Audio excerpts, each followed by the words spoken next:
The following is a presentation of The Day.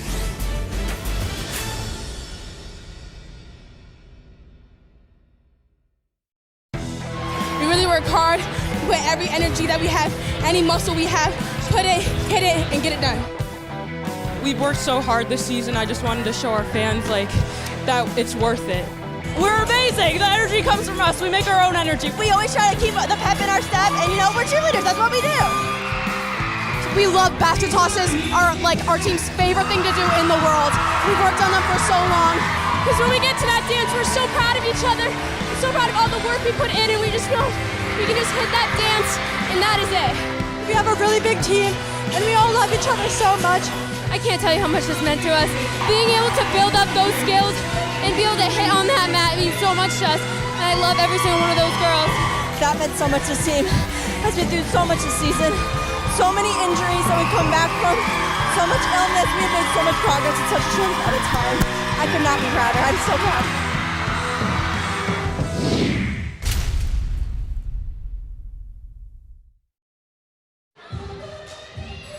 Unlike any other day here in the ECC, the Cheerleading Championships take center stage.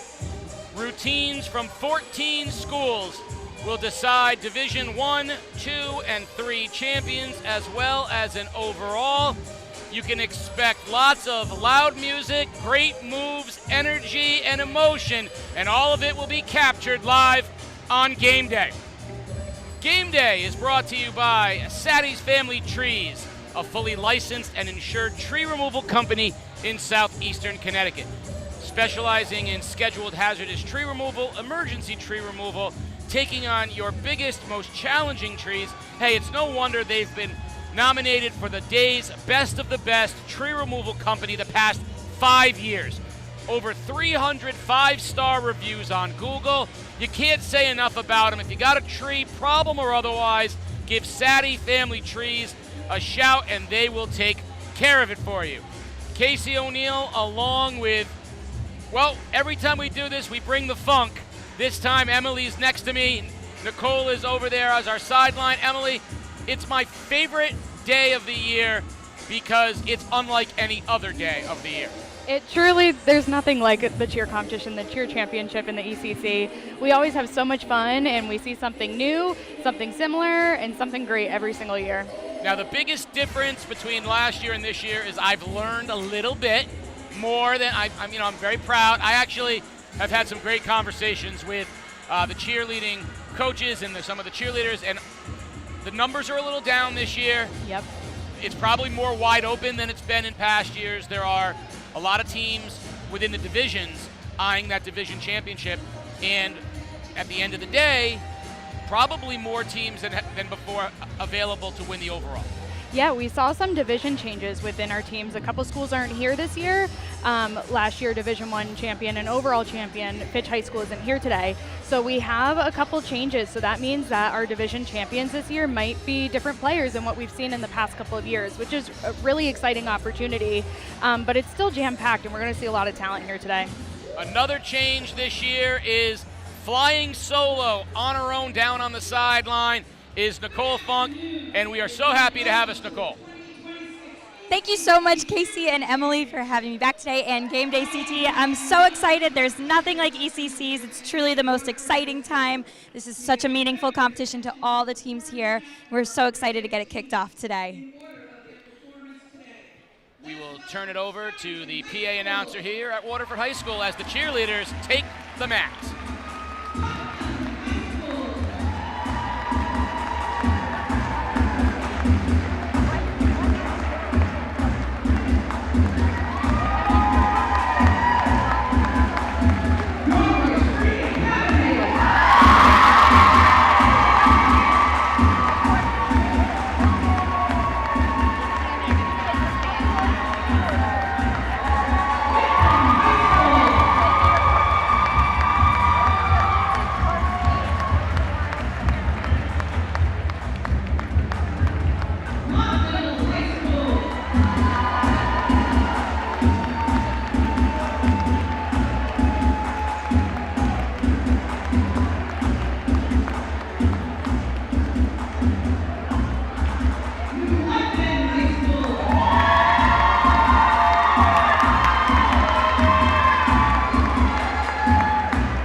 Our athletes, coaches, and officials are striving to do the best, and we need our fans to do the same. Please do not embarrass your schools, our league, with disrespectful behavior.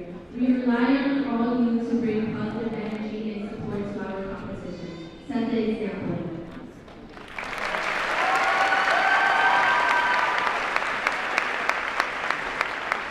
Bienvenidos al campeonato de polistas de la ECC. Estamos aquí para competir. Nuestros atletas, entrenadores y árbitros se esfuerzan al máximo y necesitamos que nuestros aficionados hagan lo mismo. Por favor, no avergüencen a sus escuelas ni a nuestra liga con comportamientos irrespetuosos. Contamos con ustedes para que apoyen energía positiva y apoyo a nuestra competencia. Den el ejemplo. Gracias a todos.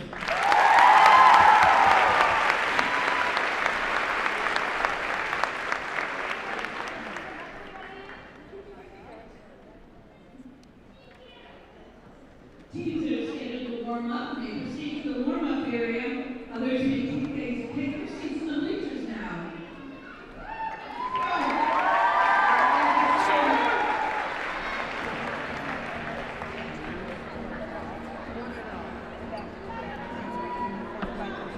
All have each other.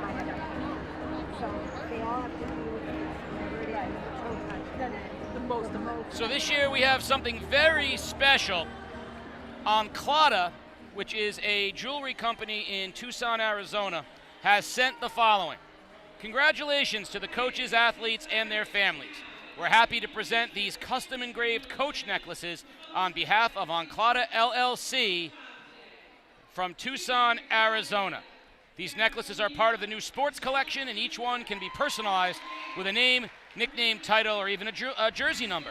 So you can go to Clada LLC and .com and CladaLLC.com, and you can pre-order these. And we are going to be presenting these to the winning coaches of the overall championship today.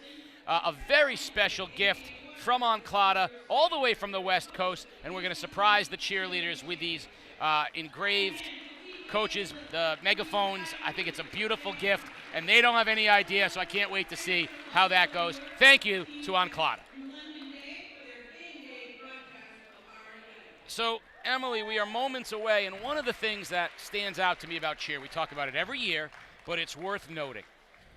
No sport has people rooting for each other the way cheerleading does. I mean, the girl that's singing the national anthem gets a round of ovations from everyone. The kids, as they walk on the mat, they all cheer for each other. Every other sport is so hyper-competitive where you respect your opponents, but you don't necessarily cheer for them. And here, granted, they're cheerleaders. It's right there in the title. It's their job.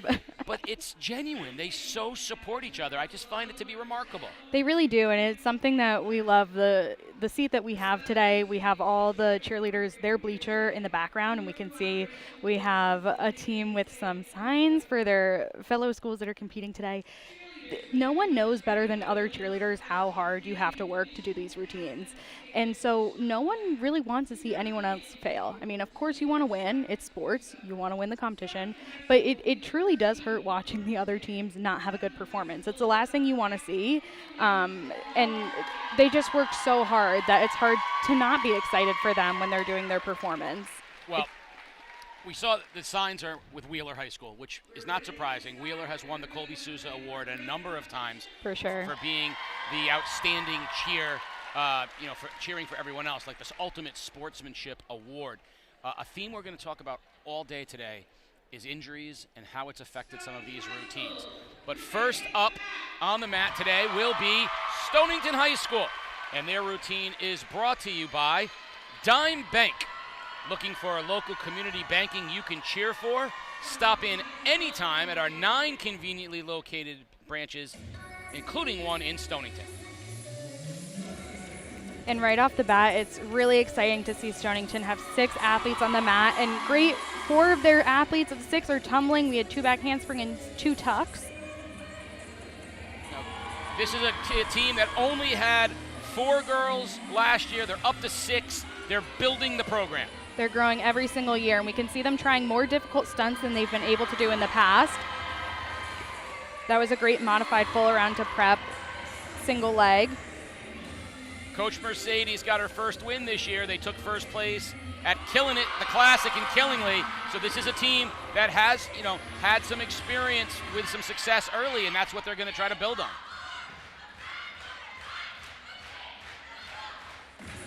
So we saw a little bit of a tumble there with them trying to do that trick toss, but they recovered really well and kept their voices nice and loud in their cheer. Nice quad jump. Aisha Robinson, a flyer, and Jalen Deschamps are their 2 captains today. They're doing a great job really packing the routine with a lot of tumbling that a majority of the team can do, which will help their tumbling score.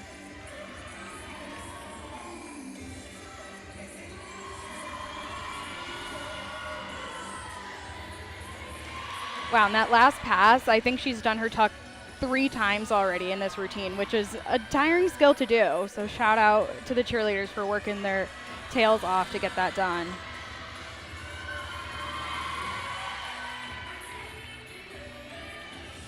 Taking the mat first, never easy. Always a scary position to be in, and really difficult to have these connecting skills in pyramids with a small team, and they're doing a great job with it.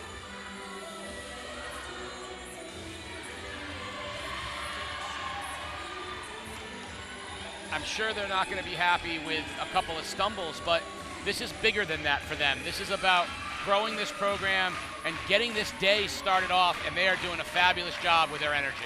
For sure. Every year they've gotten better, and they're definitely improving their difficulty every single year. The Stonington High School Bears, your first competitors. They are competing today in Division II. And they will be sending over a couple of their cheerleaders for us to speak with in a moment. They are leading off the competition here, and they're going to come over and they're going to talk with Nicole Funk. And Nicole, I can't wait to hear how proud they must be, building the program the way they are. Nicole, take it away. Absolutely. So the first thing I'm going to ask you girls about is that incredible team growth that we've seen over the past few years. How has adding more members to your team helped you guys compete and get to this point this year? Honestly, it helps us do a lot more better stunts, and it honestly grows the spirit within the team, because sometimes people let the small number get to themselves, but as we grow, the more support we get and the more we love each other. Absolutely. You can totally see the support on the floor, and we can really see that in that tumbling. You guys jam-packed this routine full of tumbling. How did you guys get to that point? What work have you put in during the season to get there? Everybody's been working so hard this season. We've actually progressed a lot. We didn't have 2 tucks at the beginning of the season. We have 2 now, and it's really great. That's amazing. That's incredible growth. Great job, girls. You did a wonderful job. Thank you so much.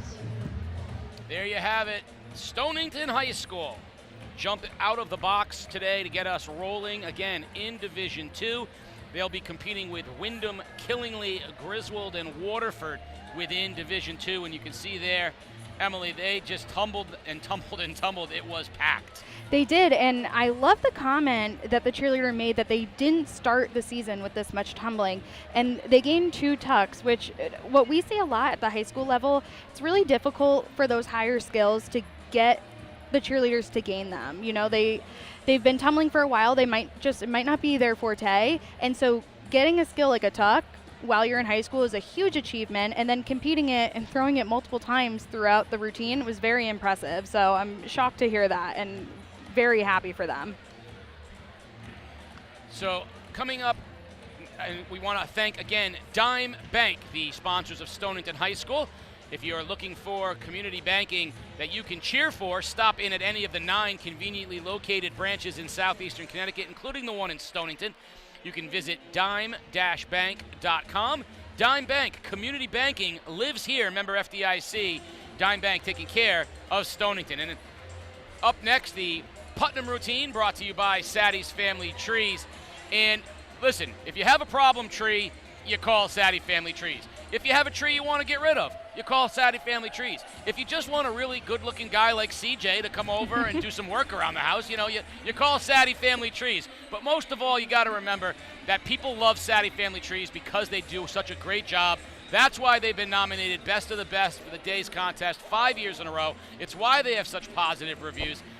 CJ Satti is a business owner, a coach, an athlete, and just a supporter of the community. I can't say enough about Satti's Family Trees. So up next is going to be the Putnam High School cheerleading team, and some things of note. This is going to be the first time they compete in a competition this year. So they're going to be coming out fresh in the ECCs. They started out the year as the Heartbreak Crew, but they say they've got a spark in their hearts now, and they're ready to show all the love they have for cheer. They have 5 girls competing, 1 senior, so it's not a veteran team, 1 senior, 3 sophomores, and a freshman. So this really is an opportunity for Christina, their senior, to leave her mark on the 4 girls that are going to be coming back next year, building the Putnam program.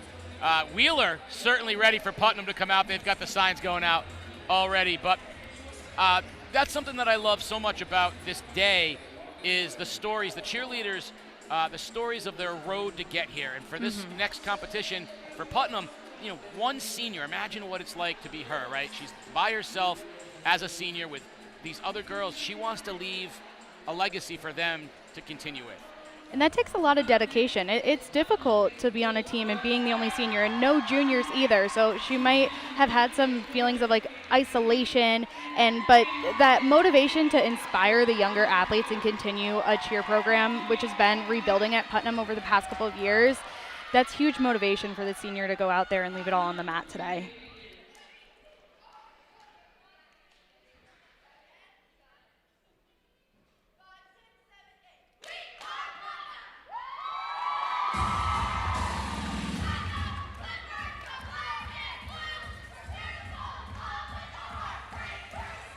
Nice and sharp motions to start out the routine.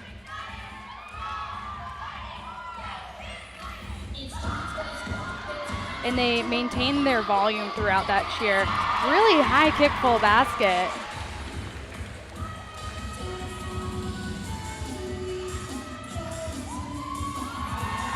Nice half around to prep to flex skill. They're off to a really great start, especially for their first competition of the year. Switch up to prep. They did a nice job. She was starting to drift, but they held it. Yeah, really good fight there.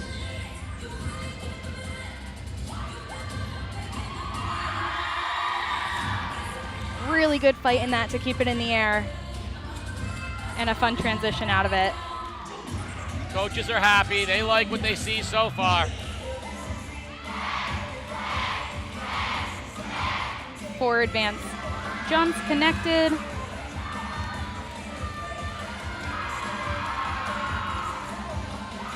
It was good timing on their tumbling.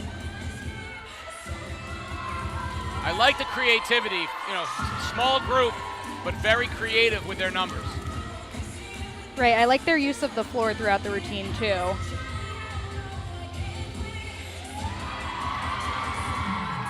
And it seems like Putnam's really mastered their spinning skills. We've seen it a couple of times, and that was a beautiful twist down from that stunt. They're really taking what they're good at and putting a lot of it in the routine.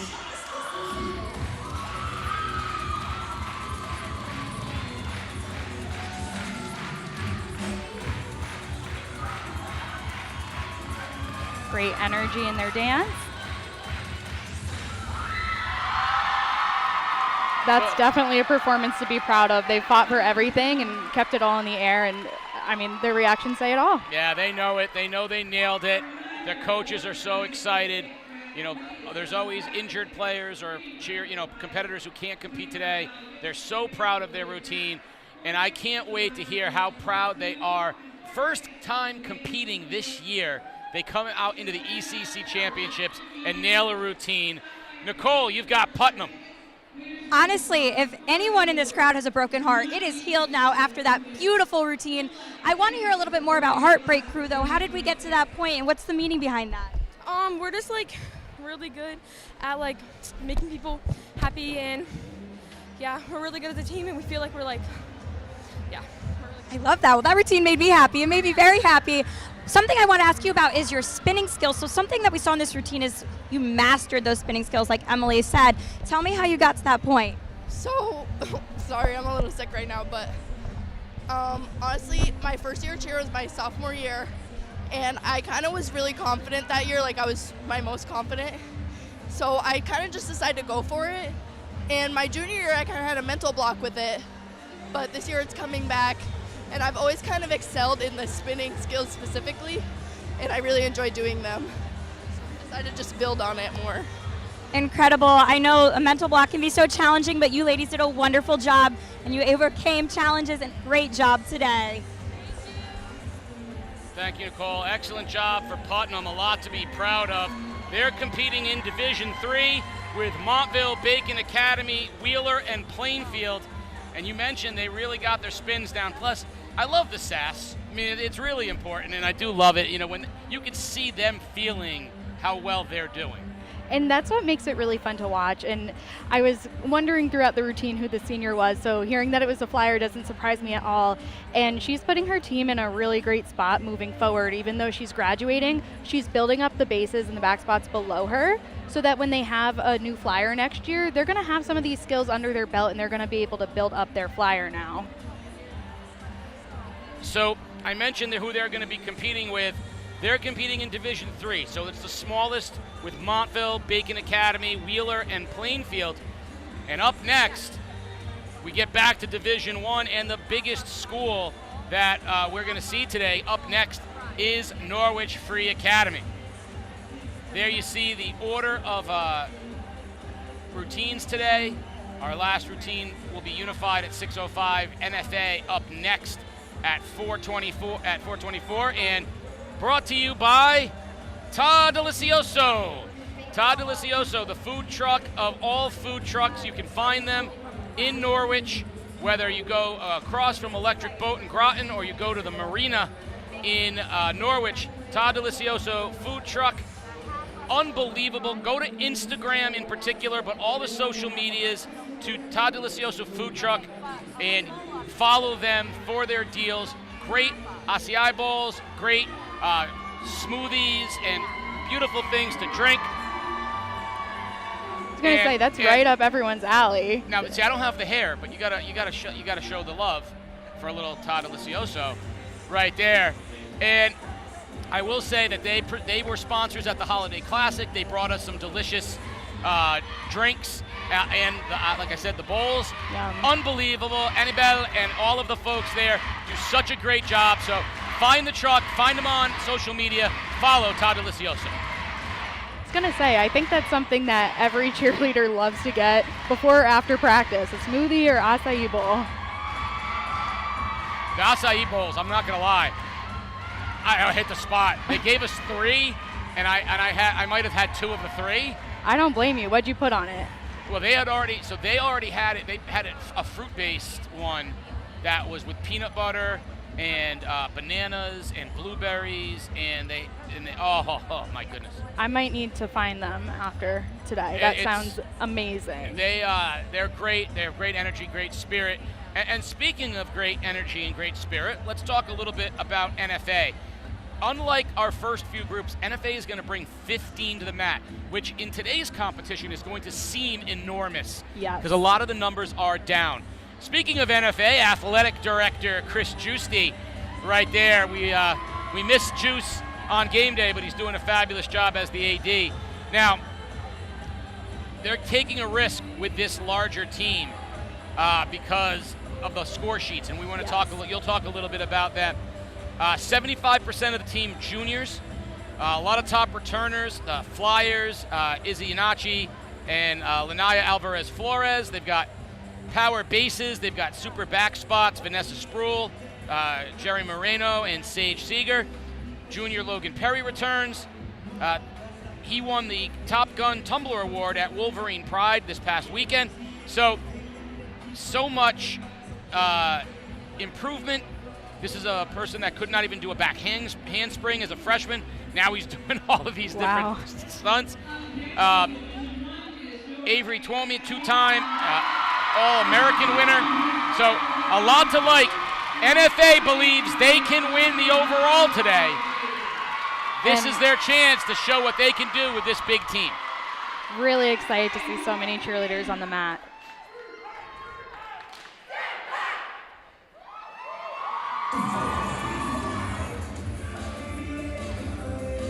Kick full in the back corner and tumbling through to a full and layouts.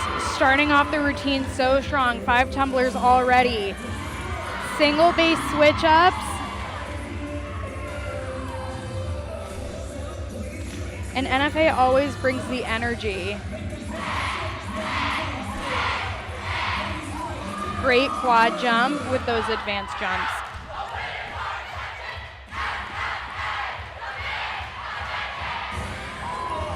And a big co-ed team as well. We can see that they're tumbling so many people, even though they have 15. I mean, they're bringing what amounts to almost 3 teams out there compared to some of the other groups. Exactly. And they have a high caliber of skills too. We have a lot of handsprings going. There was a tuck, another tuck, a full, another full, and an Arabian through to full, 3 fulls. You will not see that again today. That was well done. Strong single bases with a nice hold. Now we're coming into more of that tumbling. A 360 switch up, not an easy skill to do, and they have 3 groups doing it. High to high tick-tock, through to arabesque.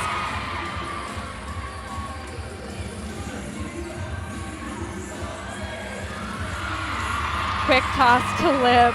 These are really difficult skills that they're doing, and they have 3 groups doing it. Half turn switch ups. We're starting our pyramid off. A little bit of a stumble there, but we're recovering as we head into our next skills. Full around to lib, high to stretch.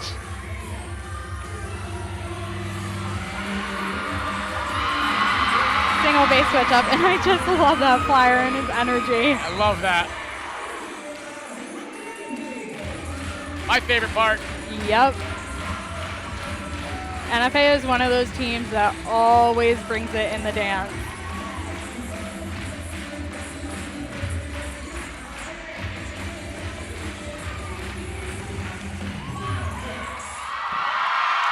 Norwich Free Academy, they have to be excited. That was a really great routine. You can tell from the reaction of the coaches that they were thrilled. Nicole, I don't even know what to make of what I just saw. The degree of difficulty seemed really high. The energy was fabulous. Find out what NFA thinks. Honestly, what an incredible routine. But the thing that stuck out to me the most is the support that you guys have in the crowd today. What does that mean to you to have so many people here cheering so loud for you? It means everything to me. Like when I come out on the mat and I just see everybody cheering for me, it motivates me so much more to do better. Because I remember that I'm not just doing it for myself and my team, I'm also doing it for my family and my teammates. Incredible. The support means so much as an athlete. something that I noticed throughout this routine was the fight that you guys had. You did not let anything come down easily. You did not let anything go away easily. Tell me what fight has meant to you guys this year. You know, I think we really want it really bad, and so we're willing to do anything that it takes, and if fight is what we need, it's what we're going to do. Incredible. Well, an awesome performance from NFA. Great job, girls. Honestly, Casey and Emily, what a great start we're off to at ECCs. The teams are doing incredible so far. Cannot wait to see what everyone brings out today. Thank you, Nicole. Yeah, NFA with the biggest team on the mat, also with the biggest cheering section in the crowd, and they certainly showed it in this routine. Yeah, and watching this replay, so you heard me list off a lot of skills throughout that run through. They're in a really high caliber of difficulty with the skills that they're doing. And while we have some teams here today with smaller squads just due to their school size and maybe the amount of people that tried out, it's also a strategy in the state of Connecticut because our score sheet is built off of minimum, majority, and most. So based on the number of people you have on the mat, the amount of skills that are done could count for more or less. So for example, if you have a team of 5 and all 5 of them tumble, you're gonna max out your tumbling score. If you have a team of 15 and only 5 of them tumble, you will not max out your tumbling score. So we see some strategy with putting 6 or 7 on the mat, but NFA just showed us what it looks like to build up a program and take the opportunity to build up 15 athletes and push them to their ability, and wow, it definitely paid off. That was remarkable. Up next, Windham will be taking the mat. Significant because they were not competing last year. They removed themselves last year. This year they're back at it, and Windham will be up next, and they're brought to you by Satti Family Trees. Now listen, today's the last day. You go to theday.com/bestof, theday.com/bestof, and you can nominate everybody in all kinds of categories for the Best of the Best Reader's Choice Awards. But if you go to services, tree services, and you can nominate Satti Family Trees in that category. As an athlete, he understands the competition. As a coach, he understands how to build up a team. And as a business owner, he knows how to bring both of those things to customer satisfaction. So you can't go wrong with Satti Family Trees, and you can't go wrong getting back into the competition, which is what Windham is doing. The theme today is La Familia. It's a Latin theme, and it's been about growing their program. They're young, they're inexperienced, but they will have 8 girls who have never cheered or who haven't cheered in quite a long time. 1 girl who returned from last year's competition who had no experience. 2 of their seniors. That's the core. They've cheered together since elementary school. But this is really the season where they're building the program together. They've worked very hard on every aspect of their routine, really focusing on their tumbling and their stunting. Most of their girls new to it. The coach said a lot of them couldn't even do cartwheels at the beginning of the season. So this is about humility for them, but also about their connection and their learning experience. They showed the family connection when 2 of the girls had to leave due to an illness and 1 due to an injury right before competition. So senior captain Veronica Mateo Gonzalez has taken that leadership role and the responsibility that comes with it. She's overcome several injuries and has stayed on the team. She took the unified role to heart. She helps in the classroom. There's a lot to love about Windham being back in the competition. There's a lot to love about La Familia, and I can't wait to see what the Whippets can do. They'll be competing out of Division 2, so they will be in direct comparison, if you will, to Stonington to start with. Yeah, and you hear a lot, people talk about rebuilding years, and it's so much more difficult to build a team up, and it just takes one season of graduation or lack of interest for a team to not exist anymore. So having Windham back out here today is a highlight of this competition.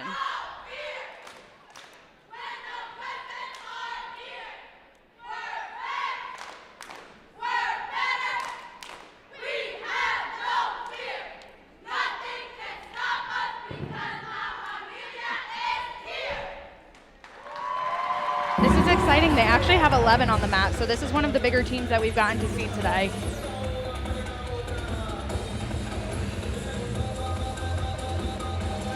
We saw those cartwheels that they've been working on since the beginning of the season, and a toe touch basket in the back.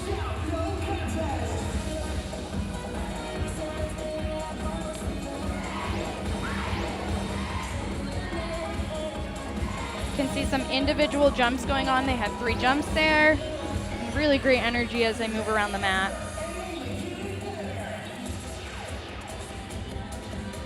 And we're heading into some connected pyramid skills. So we have some shoulder stands right there and shoulder sits. Those look nice and strong.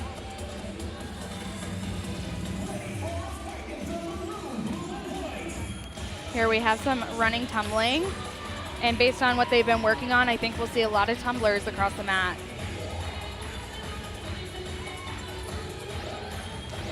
Again, a team that was not competing last year, now competing, starting at the absolute very basic levels, trying to build something.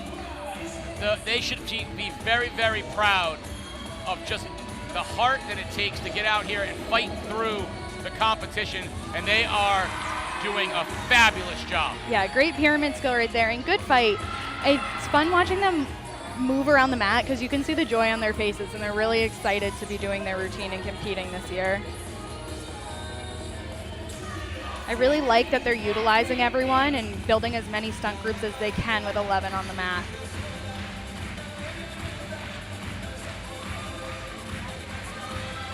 Super fun dance.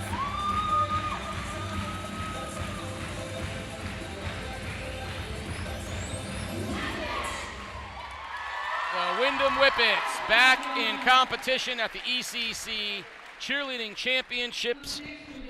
Their coaches are super proud. La Familia, they brought the energy, and we will be talking with them and seeing how they feel. But, you know, again, I can't even imagine the emotion going from not competing to being in full bloom. You've got a lot of girls on the mat, Yeah. and a lot of their skills are very basic, and they're performing in front of this huge crowd. Just such emotion involved, and I can't wait to hear what Nicole comes up with. Nicole, you have the Windham Whippets. I'm so excited to be here with the Windham cheerleaders. I just want to say how lovely it is to have you guys at ECCs this year. What does it mean to take the mat this year? For me, it's a really big accomplishment. Coach has told us that she hasn't taken the mat in over 12 years. And the feeling that we made it just feels like so special. And like without our coach's support and our family members' support, I don't think we would be able to like make it here on this field without their pushing us. Yeah. Wonderful job. Can you quickly tell me one word about your theme and what it means to you guys this year? La Familia is a term that we use at Windham High School for all our teams. And when the girls came to me with a Latin theme, I was like, well, let's take it all the way. And they've become such a family, and I can't tell you how proud I am of every one of them. There's no better feeling than when your team feels like a family, and you ladies showed us that on the floor today. Absolutely wonderful job, and welcome back to ECCs. On the floor right now, you can see the Ledyard High School JV team. Now, I want to share this with you, Emily and Nicole, because I mentioned it beforehand.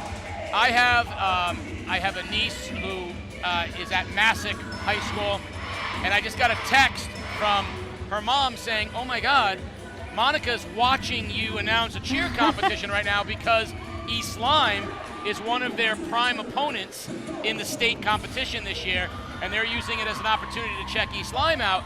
So hello, Monica, and thank you for watching us from Monroe.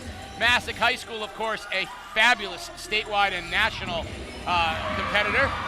So we got people all over the place. Now I got to step my game up a little bit here if I know that I got family out there who's checking us out. Ledyard High School, we do have JV teams performing throughout the course of it, 4 overall JV teams. What is a JV team looking to do here today when they compete?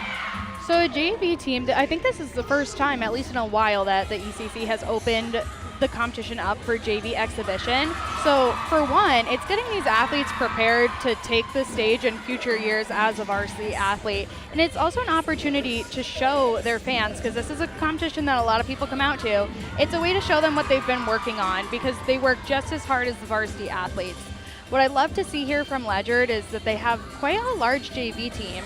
Their varsity team is a little bit smaller, but based on the skills that they're putting out there today, they're definitely preparing them to have successful varsity program over the next couple of years. So this is where the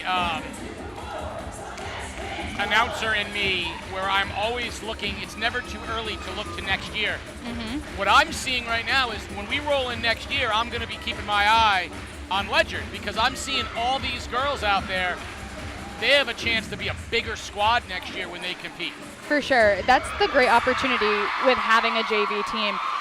Some teams, they don't have enough extras to necessarily build another team, so they might have alternates who throughout the season don't get to do as much. But a big part of cheerleading that we don't talk about a lot is actually being able to do the routine. It's not easy. It might be short, it might be only 2 minutes and 30 seconds, but it's really hard to get through. So even if their skills are a little bit lower, and I wouldn't even necessarily say that about Ledyard, they had a good caliber of skills there. Seeing here the replay of Windham High School when they did their, how great was that to hear about how long it's been since they've been on 12 years. And that the sense of pride for the girls to be the group that got them back onto the mat, and to hear their coach talk about, you know what, it's all about La Familia, so we were going all the way with this. I can't say how, I can't even say how proud I am. Great job by Windham getting back on the mat after 12 years. Up next in the competition will be Montville High School. The Montville High School routine is brought to you by Dime Bank. If you're looking for local community banking that you can cheer for, stop in at any of our 9 conveniently located branches in southeastern Connecticut, including one in Montville. Visit dimebank.com. Dime Bank Community Banking lives here. Montville is taking the mat with 6 cheerleaders today.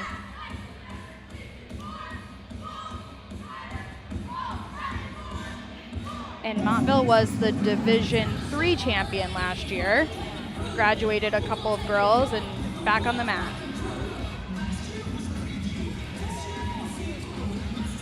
Their theme is Wolf Rider, so we have a little bit of a biker theme going on here, and they're bringing the energy. They're competing out of Division III, so they'll be directly compared to Putnam at this point. Yep, nice single base to Lib. And they do have some of the best uniforms. That is some sparkles-tastics right there. I love it. You can't go wrong with sparkles. Good round off handsprings to the back. We had 2 tumblers there. It looks like we're heading into our partner stunt. Switch up to Lib. We had a little bit of a problem getting that up there, but they're carrying on to the next part of their stunt. Nice, strong Lib extension to a straight cradle.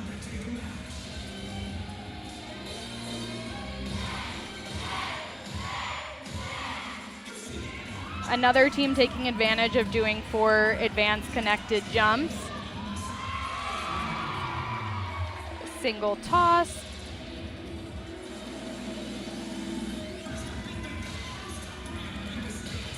Looks like they're building up their energy to get through the second half of the routine.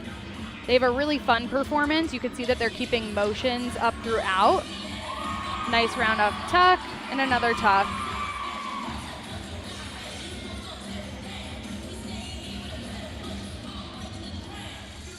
And we're heading into some pyramid skills, which again is really difficult with a small team. Great fight from that base there to try to get that single leg up. Switch up to a nice heel stretch and a connected low to high to the top. Really fighting, keep that last skill in the air.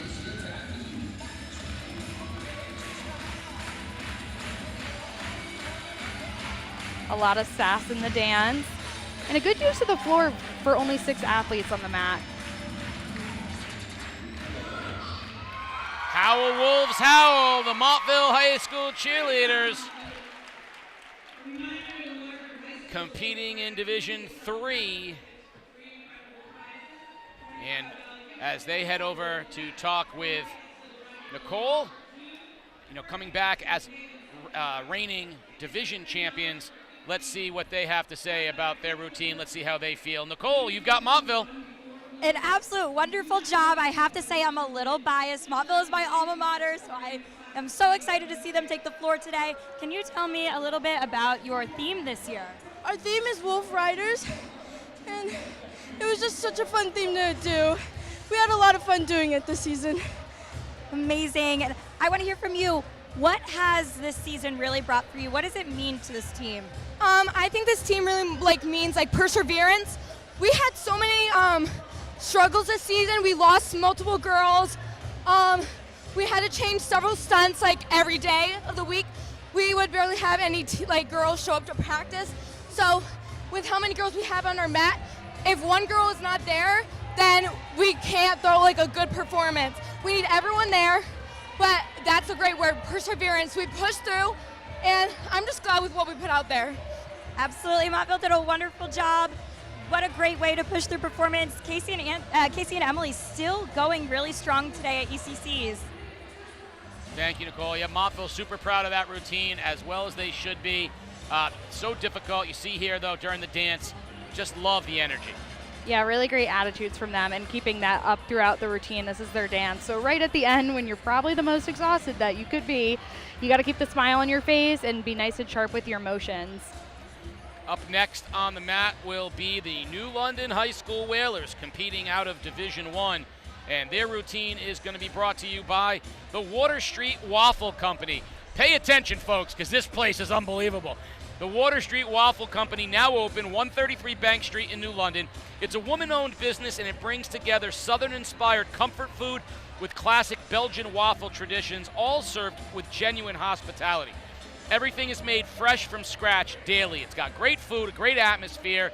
You want to visit Water Street Waffle Company. Make your day delicious. Water Street Waffle Company, New London. So Waterford Street Waffle Company, NL.com. But just pop in. I'm telling you right now, I have had these waffles, and they are unlike anything you've ever had before, Water Street Waffles. So New London's up next, competing in Division 1, and that is a tall task for a team that admits they are rebuilding. Now, they are rocking some Wonder Woman-esque tiara queen kind of queen for the day, and I'm a little disappointed because I don't know where mine is. I mean, are you the only one that had? Wait a minute. Hey, I see how it is. You guys had the T-shirts for NFA, so I guess we had to leave you out of this one, Casey. I see sisterhood right there. Okay, the Funk Sisters bringing it for New London. You can listen. You rock the bling, very, very well. Thank you. New London this year, only 4 returning cheerleaders. They admit they're in a rebuilding year, but I know New London, so well, and it's not going to stop the energy. It's not going to stop sort of the expectations of excellence. Now, both of their flyers, Bella and Andy, are brand new to cheer this year. Think about that, brand new flyers, never before in cheer. They're really looking to their back spots, including senior captain Estrella Rivera, junior Skyla Powers, because they need people to kind of lead these young kids who haven't done it before. They're super, super proud of their dance, so keep an eye on their dance. They have a point dancer, Mari De La Cruz. Mari is new to cheer, but was a member of the New London High School dance team. And by the way, their dance team, so good. Really renowned. So I'm expecting big things from their New London dance in particular. Their captains are Estrella Rivera and Callie Hines. That's who's going to be talking later with Nicole, but this is the balance, right? Maximizing the things you do well, trying to minimize the areas that you struggle in. New London is going to try to get through the early parts and get to that dance where they know it's going to all that release, all that tension goes when they get to the dance. Of course, when you talk about New London, you're talking about one of the most veteran coaches, Deb Huntington, in her 16th year, so nothing's going to get past her. But we've seen New London come out in past years competing for an overall championship, competing for a division championship, sometimes with huge numbers on the floor. This year, rebuilding, probably more about them. They said their goal, clean routine. Yes. So Deb's been coaching for 16 years now, and she's had it all. She's had her championship teams, and she's had her rebuilding teams. But that's a testament to Deb that she's still putting out a strong routine, regardless of the amount of athletes that she has, and giving them something to be excited about. I always love to hear when a cheerleader's favorite part of the routine is the dance, because like I've said before, it's the last thing that you do, which makes it a little bit hard. So when they love the dance a lot, they're going to go out with a bang to wrap up their routine.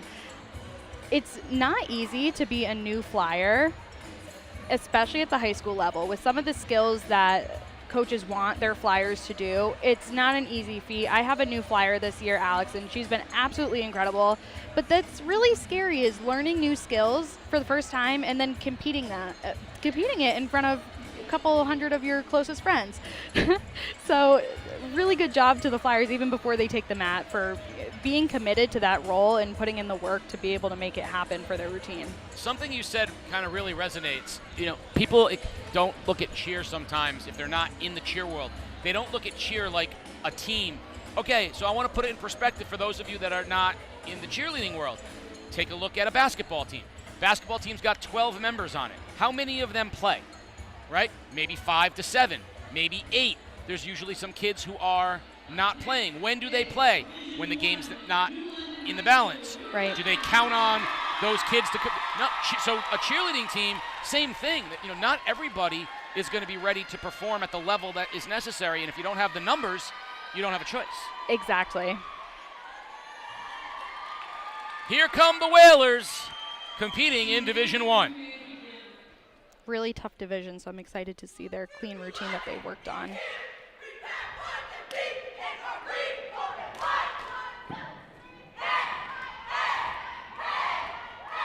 And LHS in a quad jump.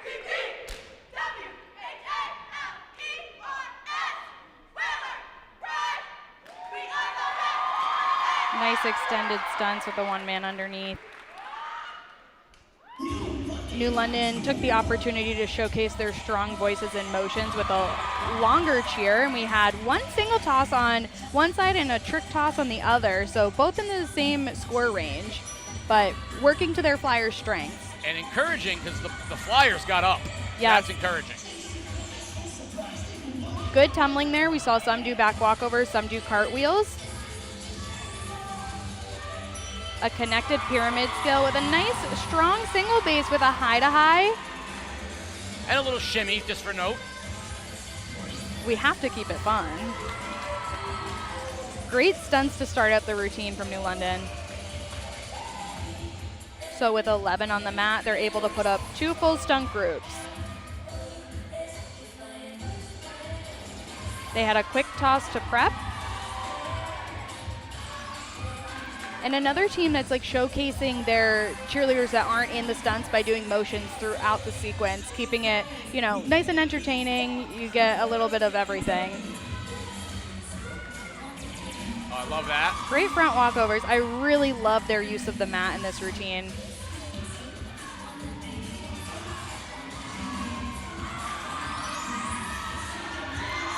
Nice round off layout.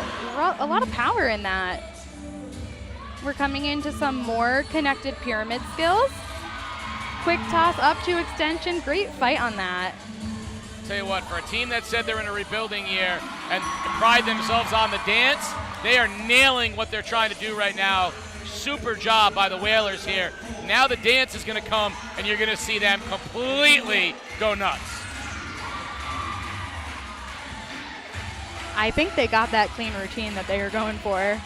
This is a really spectacular performance. And I love the choreography already. Really fun formations. You can see it really great at home. Whaler pride. Good ahead, New London. Gotta love it. And just look at the reactions.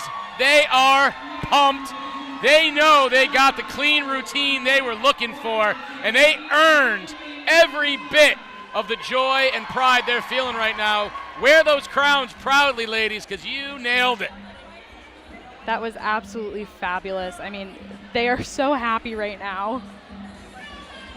Nicole, my alma mater, New London High School, just killed it. I am feeling like a queen standing here with these ladies. They have the best vibes right now. I want to know what makes this team so special. We just try our hardest. We try to bring the energy, bring the everything we try. We put it on that floor, and we make it the best we can ever do. You could definitely see that in their routine today. You guys absolutely killed it. Can you tell me what this season has meant to you guys so far? It's been very fun and energetic. We love to put our having fun and practice into our routine.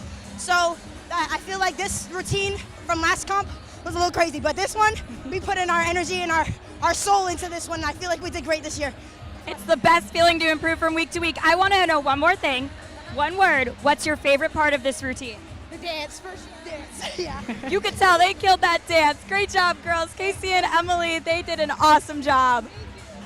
Couldn't be prouder of the Whalers. They absolutely nailed it. They wanted a clean routine, and they got even more than they were hoping for because, honestly, they hit everything they were looking to hit. They had a couple of very small missteps. Couldn't ask for much more.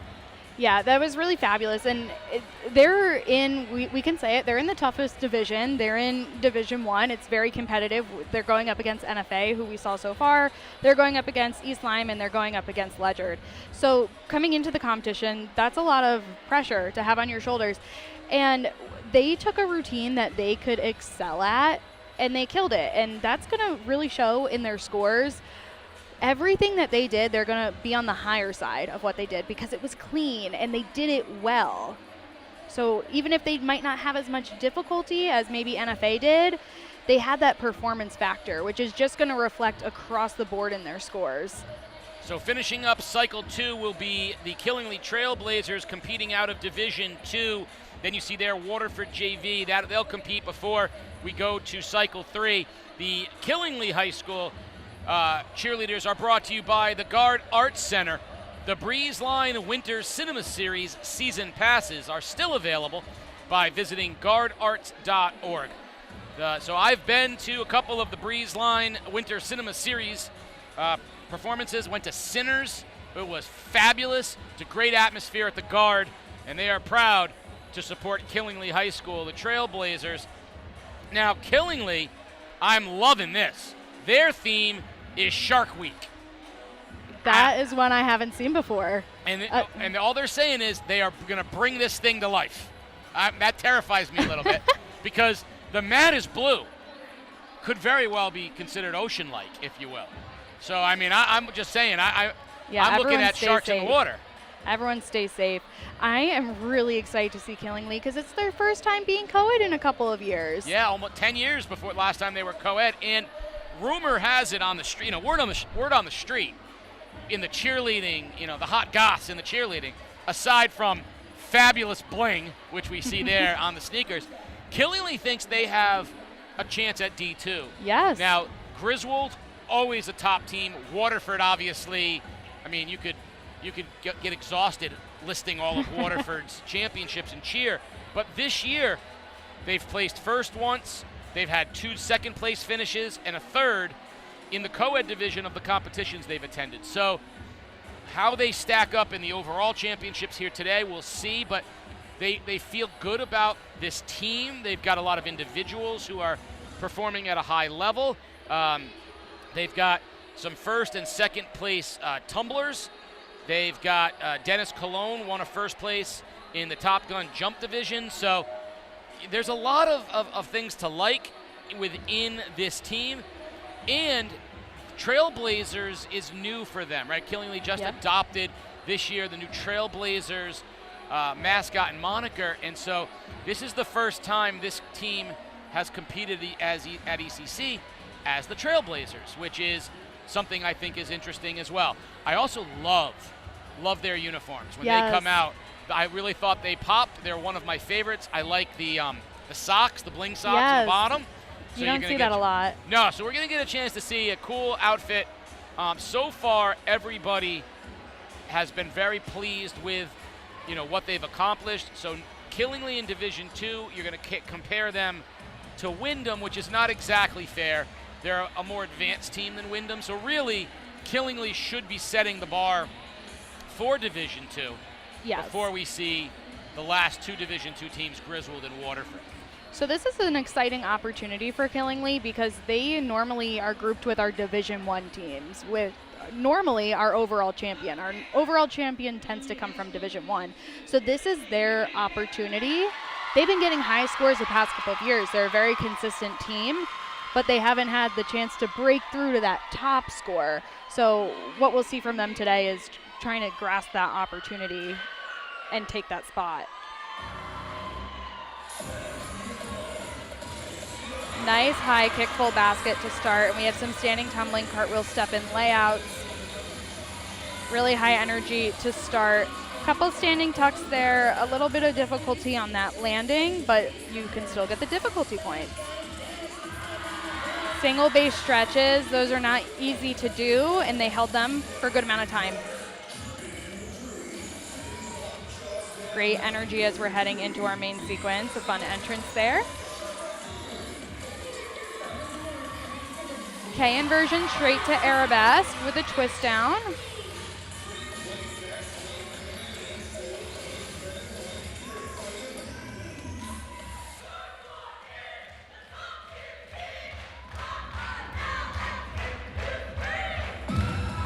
I love that they're using the Shark Week theme with their cheer. Really fabulous jumps from their point jumper. 5 standing handsprings right there. Here we have some running tumbling. That is tuck number 3. Looks like we're about to tumble again. Some more tucks and back handsprings. So 5 of their 8 athletes have been tumbling throughout the routine, which has been great. Single base switch up, straight into a low to high to flex. A great heel stretch from our flyer and an inverse heel stretch. So they're keeping those flex skills going.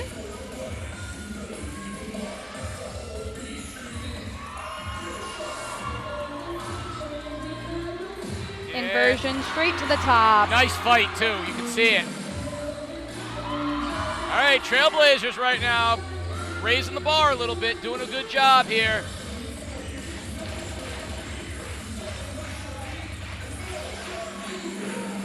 Heading into our dance.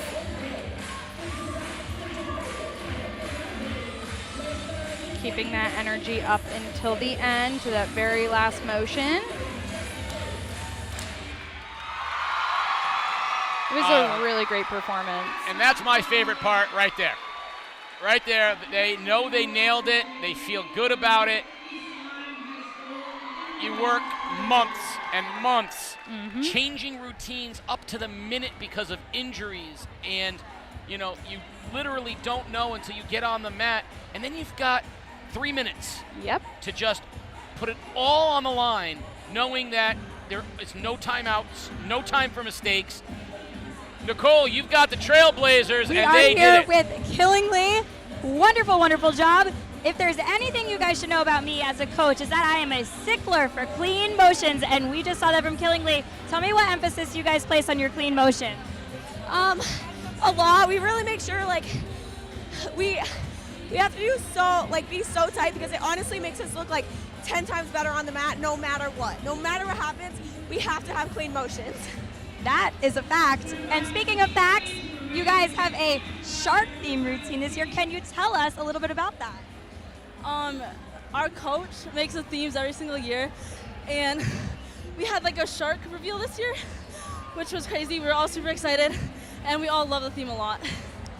An incredible job. I'm gonna be a little cringy, Casey and Emily. They ate that up like a shark would eat a fish. They sure did. Thank you, Nicole. Listen, you're not old enough for mom jokes yet, but dad jokes are my thing. Well done. Right here is actually right there. The fight right there to hold this is when I noticed for the first time, like, they started to feel, all right, we got through the toughest part. And those, that makes or breaks a routine when you have those little skills that you could either make work or not make work. And making it work you can't do it without it. You have to fight for your skills. And something that we got to see from Killingly having 2 groups is even with a couple small mishaps, you still get to see the intended skills, which is helpful for judges just to visualize like what skills we're missing if something falls. So this is the Waterford JV team. We saw the Ledyard JV team earlier. Waterford, a smaller team this year. Their varsity only 7 on the mat today. So you're looking now at these girls are basically auditioning right now to be part of next year's, the girls the coach will count on next year. Definitely, and we can just see that they work just as hard as everyone else, and sometimes the JV teams that we see have more skills than some varsity teams at other schools. Waterford is historically a very competitive program. They have a lot of division, ECC, and state titles. So this is not an easy team to make. So I love seeing that they have a big JV program to help build up their incoming athletes.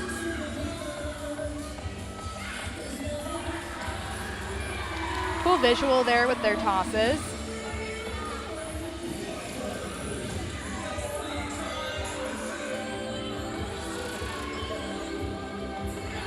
This is and we're about halfway through. After the Waterford's done, we'll be moving into cycle 3, starting with Bacon Academy. And that's when we're going to start to see the 3rd team in each division, and we'll have a little better idea of where we stand. Yeah, and we have a lot of strong players coming towards the end of our lineup. Oh, you know what? You wouldn't know. I love the JV program too, because the varsity kids are more excited for them than they are even their own routines. It's great. You build a family throughout the year. It gives the opportunity to have more people in your program, and just they get to watch each other practice every day, and you can see how pumped they are right now watching their teammates excel at their routine.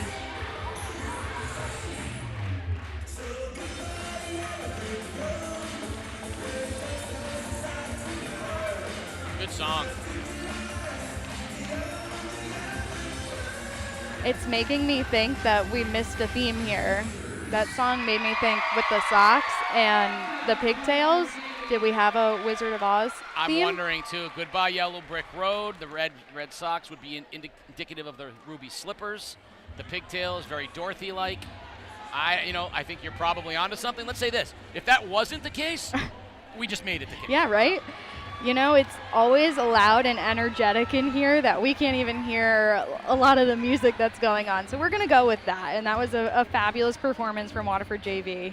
Up next will be Bacon Academy, the Bobcats, coming out of Division 3. So they're competing with Putnam and Montville. The Bobcats routine brought to you by Satti's Family Trees. Fully licensed. So Bacon is not coming out. So we're going to be bypassing Bacon, which is something I have never done. I have never bypassed Bacon. And we're moving on to East Lyme. They are also brought to you by Satti Family Trees. And the Vikings are small. We're going to talk about them in a moment as they have had injuries. Yes, first time that East Lyme has taken the mat with 7. Overall and just this season. Great standing tumbling to kick off the routine, and I love their theme, Bring It On, All or Nothing.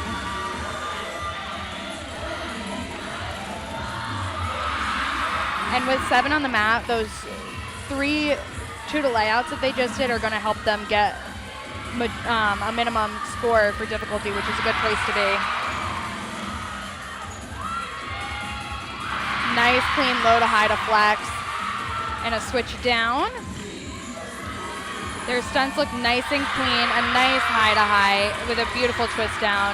That's a very tight flyer. We're going to talk at the end of their routine. They are down to 7. They had injuries. They changed this routine a week ago. They have been practicing for 1 week on this routine. Wow. All those skills you just saw in the pyramid had 1 base under it.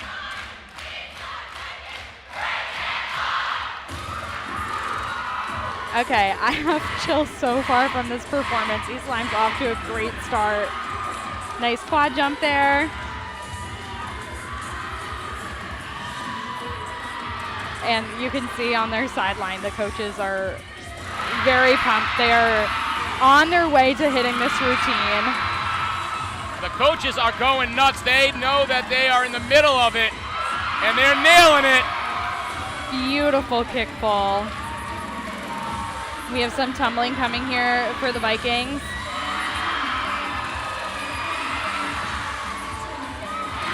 Great pull to the corner. We just had 5 tumblers go.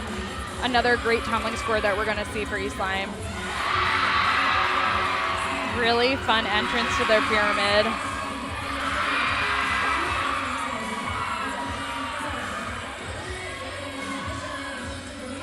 And I'm guessing that might have been their final hit right there. Oh, one more. And now we dance. They are selling every last motion. You can just see on their faces. This isn't just performing. They are truly pumped about the performance they just did. The East Lyme Vikings. They lost 2 parts of their routine a week ago. 7 girls took the mat, learned a new routine in a week. The coaches are over the moon. They said these girls are bringing it, and man, did they bring it. Bring it on was the theme, and boy, did they accomplish that. All or nothing, and that was all. That was incredible. The defending Class L state champions for a reason, Nicole. An absolutely wonderful job by East Lyme. I have to ask you something. When you hit that 180 switch up and you were facing this crowd, what did that feel like to you? I just can't imagine this many people come and support us, and it's honestly the thing that keeps us going every single year. They made the trip worth it for everyone. And I know this hasn't been the easiest week for you guys. Can you give me a little glimpse into what that routine just meant for you after overcoming so many obstacles? It meant everything. We did that for everyone out there, everyone here for us, everyone watching us. It's for everyone because we're all a team no matter who's on and off the mat. We love everyone on and off the mat. We're all a team no matter what. You can absolutely see that energy on the mat, and this gym is insane right now. Absolutely wonderful job by East Lyme. I am so excited for you guys. Great job. The East Lyme Vikings, and I'm not going to lie, I told them, and I would represent, if they gave it to me, I would represent. What do you think? How do I look? Hey, I got the crown and you got the jersey. You want to switch? I think I want that. I think the jersey might fit you better, but the Vikings brought it, and I can't tell you how impressed I was. You could see it meant the world to them. Talk about what you're seeing here. So we just saw that half-turn switch up to Lib with a kick full exit at the end. Again, another team doing a super high caliber of skills.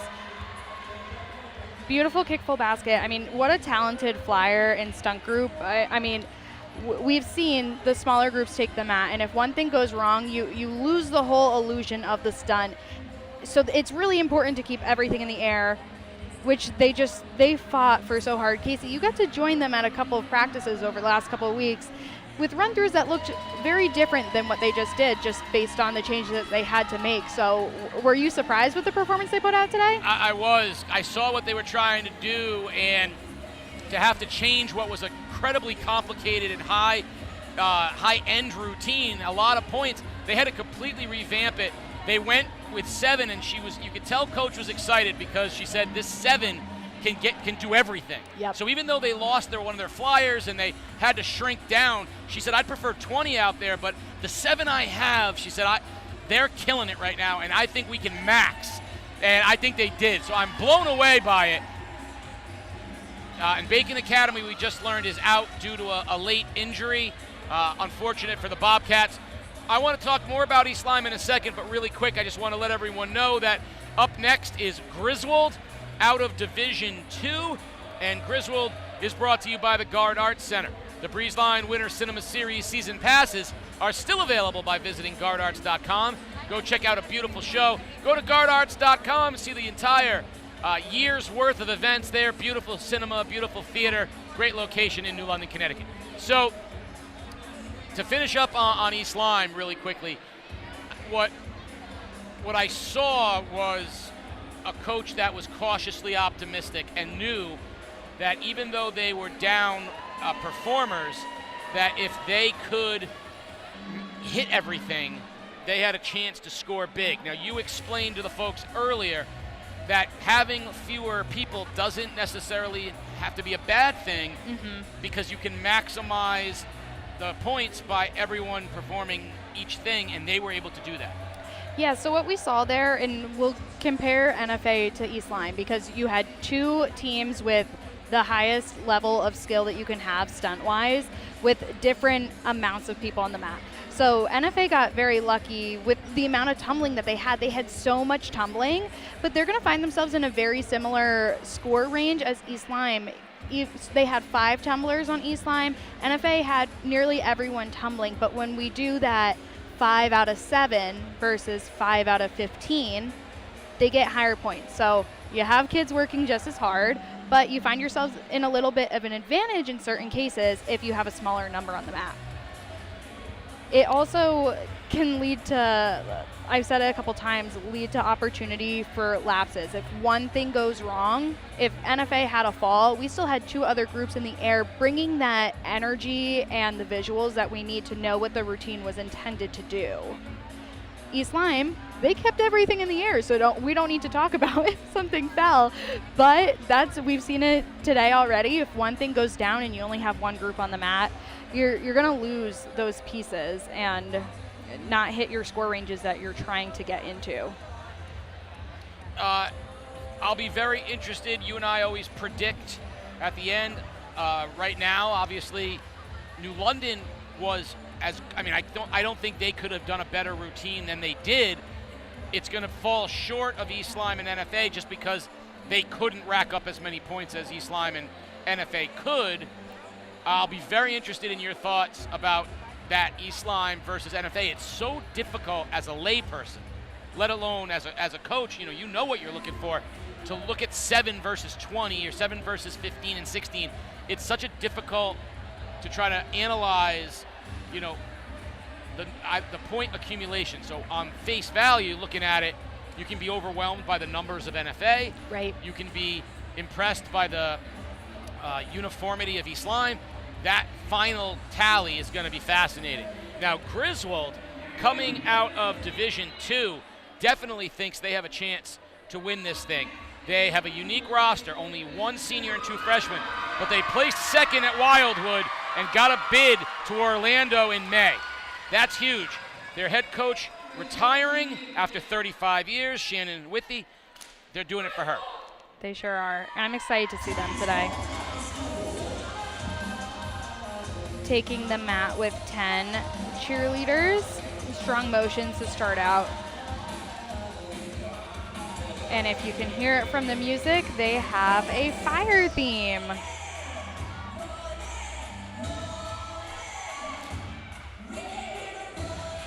Heading into some of their partner stunts. Show and go there to start it off. We have a lib at prep level, going to a low to high. Nice rewind down.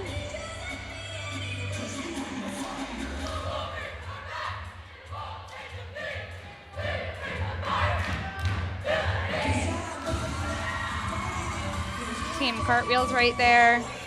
Good transition and visual, as well as just having the whole team perform a skill. 4 advanced connected jumps with everyone participating, so they're going to max out that jump difficulty 5 out of 5. Low to high to flex in their first pyramid skill. High to high to an arabesque.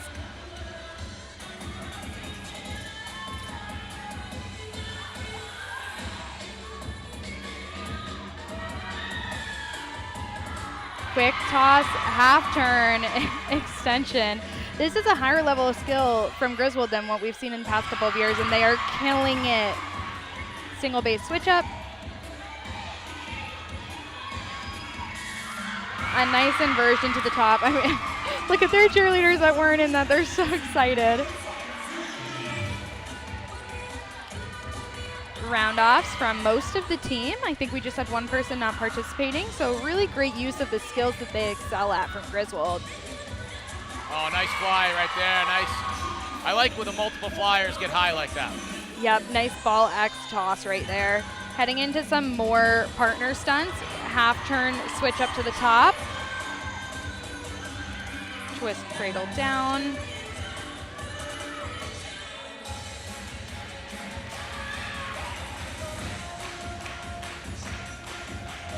Fun dance song to wrap up their fire theme.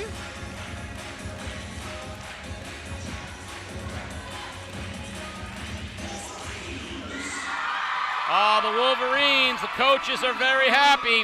After 13 years at Griswold, Coach Withy's retiring, getting after 35 years total of coaching, and I think they made her awfully proud. That was quite the routine to have as your final routine coaching at Griswold High School. That was the best performance I've seen from them, I think ever. High level of difficulty, and Nicole's going to talk to him about it. Nicole. Griswold on fire, you guys. Great job. So I'm going to take it back to what Emily said. The level of difficulty in your stunts is a step up from what we've seen in the past. What kind of work did you put into to get to that point? Late night practices and just really trying to boost up our skills for upcoming things, trying our best. And then people can't see what we do outside of this. They only get 2 minutes and 30 seconds of us, so we really put in the work during practice. You can definitely tell that they put in that work, and I want to know what's made this season so special for you. Just that we're really close together. Like, we're like a family with like all like the late night practices and stuff. We've become like really close together. We had team breakfast this morning at my house, and yeah, we're just like a family. That's why we're like so like close together, and that's how we put like our trust in each other to do all this stuff. An absolute wonderful job by Griswold. Great job, ladies. Awesome work today. Thank you, Nicole. On the floor right now, the Plainfield Panther JVs. They are wrapping up cycle 3, and we will have only 4 teams left in the varsity ECC competition, and then we'll have our unified teams as well.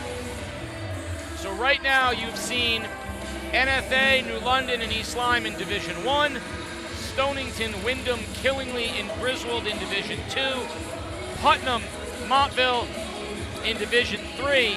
So we still have Ledyard to go in Division 1, Waterford to go in Division 2, and Wheeler and Plainfield to go in Division 3. Anybody's, available right now. I think Division 1 is coming into focus a little bit. Division 2 is still wide open, and Division 3 as well, with both Wheeler and Plainfield left. We've seen Plainfield surprising people in the past few years, really kind of dominating Division 3. Yes. And so we'll see what the varsity does there. So a lot of cheer still to go, but it's so far, everybody, I feel like almost everyone's come off the mat feeling like they really nailed it. Yeah, I think we've seen most smiles and tears of joy, not too much tears of sadness, which is always good to see at our championship. It's going to, we have some varying levels of difficulty. So looking at the difficulty of some of the routines we've seen today, when we're comparing the higher caliber of skill, it's going to come down to execution. I think that that's going to be the thing that we need to look back on of who's going to be our championship team today. Who did the hard skills and did them well? I think we're going to have a little bit of competition between Killingly and Griswold. Griswold trying to take that title back in Division 2, and Killingly coming into Division 2 for the first time. We don't know what Waterford's going to look like, so I think that's going to be a very competitive division to be in today. But just some really excellent performances today, and I'm loving the JV teams that are here. We can see just a lot of growth coming to this conference. So as you watch the Griswold replay, Wheeler will be coming up next. Wheeler will be competing out of Division 3. They are in the tunnel waiting to come on as you watch Griswold. And we're going to talk in a minute about the level of difficulty that Griswold brought. I want to compare them a little bit to Killingly, who in previous years have mentioned Killingly often does a high level of difficulty. Griswold moving it in. Yep. But up next we'll have Wheeler High School And they are brought to you by Christine Wagner of State Farm Insurance. Across the country, drivers are reaping the rewards of safer driving with State Farm. That's because they're using Drive Safe and Save from State Farm and saving 10% just for signing up, plus a 30% discount down the road. How about you? Are you ready to drive safe and save? Call Christine Wagner in New London at 860-444-8011. That's 860-444-8011, and you can start to save. So, talk a little bit quickly before Wheeler comes out. Killingly versus Griswold, degree of difficulty. So, stunting-wise, I think that they were in pretty similar areas of difficulty. They had a mix of the elite category, which is our highest caliber of skills that you can have, and the advanced category, which is just a bump down. So I think their difficulty in stunting will be quite similar. I think execution from Griswold was a little bit better, but on the flip, we had some great team passes from Griswold, but not very difficult skills. They did clean roundoffs and cartwheels, where Killingly had a little bit more tumbling. Wheeler High School, the Lions on the mat.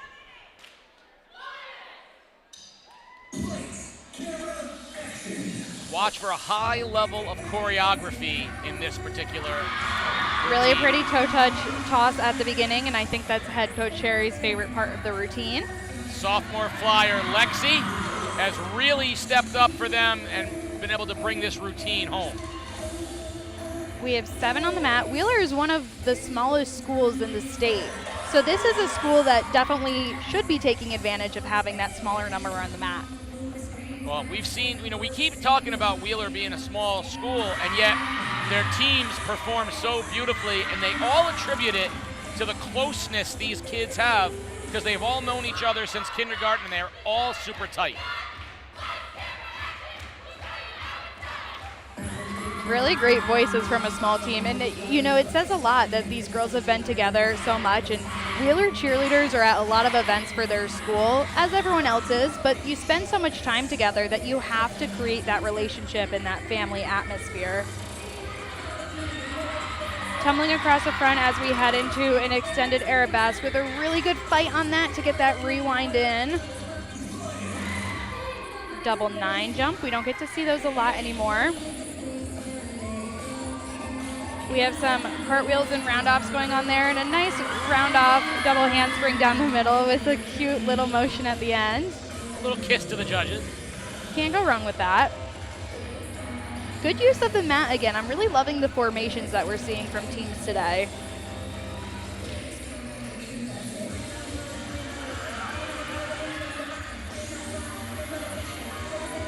That was a fun entrance into their K inversion up to lib.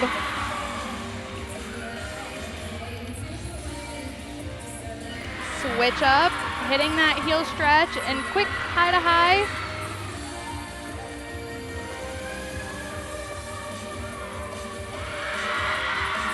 A nice solid heel stretch to wrap out their pyramid.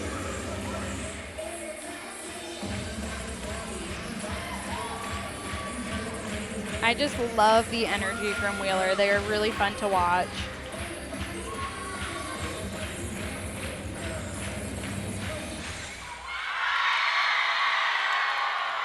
The Wheeler Lions, always a fun group here at the ECC Cheer Championships, and once again, they came and brought the energy. They like their routine. That was definitely a fun routine to watch, and it just is really great to see teams excelling at what they're doing. And Nicole has a couple of Lions, and they are happy. There's nothing like seeing joy at the end of a routine like we just saw from Wheeler. What an awesome job, girls. I have to know, what was your goal going into today as a team? Honestly, just to hit every stunt and just do our best out there, leave it all out on the mat. No better goal to have, honestly. We saw some incredible motions from you guys, some so creative routine. Tell us what you guys did and what you focused on this year to get to that point. This year we really just pushed through, and learning this routine was such a long process, but it was so much fun. And I really love the routine we put together this season. An incredible job from Wheeler. Great job, girls. What a fight and what a great routine they put on. Up next, your final Division I competitor, the Ledyard Colonels, as you watch Wheeler, and you could see great choreography. You could tell that they had creativity and they were really thoughtful with how they wanted to visually present to the judges. So something that we saw from the facials that were just on the screen, those get scored. Like the cheerleaders, although they are having fun, it's really important to keep your face and your energy and attitude up throughout the routine, because that is a judge's job. They're looking for that performance. Expression is a score. And as a coach, that's one of the things that we have to drill into our cheerleaders. You are just giving up points if you are not sharp and have strong facials and that attitude, like just looking like you're having a good time. Easy points to gain, easy points to lose. So before Ledyard comes on the mat, we should let you know that their routine is brought to you by Dime Bank. Are you looking for local community banking you can cheer for? Well, stop in at any of our 9 conveniently located branches in southeastern Connecticut, including one in Ledyard, or visit dime-bank.com. Dime-bank.com. Dime Bank, community banking lives here. Member FDIC. Now, I want Peter to focus on the judges for a second, because this is something I've never noticed. See the laptops in front of them? Yep. They are all able to go and watch the routine, go back and see the routine. So what I see, unfortunately, is a lot of water bottles, because it's exhausting being a judge. But they do have laptops in front of them, every single one of them. And so they are able to go. There you see there. This is a little bit different than what I think people at home are thinking about. This is not just memory. They are able to look, they're able to go back and see, they can go and check, did somebody do something, because they're watching these things, and it gives them the ability to score themselves afterwards. Yes, so contrary to popular belief, judges are people too, and no one wants to be the judge that gives a score that is not accurate as to what the performance showed. There's nothing worse as a coach than after a competition reviewing your score sheet and realizing that your athletes didn't get what they should have gotten or what you think they should have gotten. Some competitions actually offer something called score check. So as a coach, you have the opportunity after your performance to go to a score check table, and they will show you the difficulty ranges that you ended up in. So they're not going to say what score you got on your routine, but they're going to say, hey, from what we saw of these skills, this is where we think your team fell in difficulty range. And you have the opportunity to actually fight it if you feel like your team performed to a different level or did different skills, and they'll review videos. At the same time, what we just saw is the judges are doing that proactively. Normally at the championships, they don't offer score check. So they're trying to make sure that everything that they wrote down in regards to the routine is as accurate as possible. So as Ledyard is going to be taking the mat here soon, we commented on the JVs from Ledyard. Well, something to note is that most of the JV team are freshmen.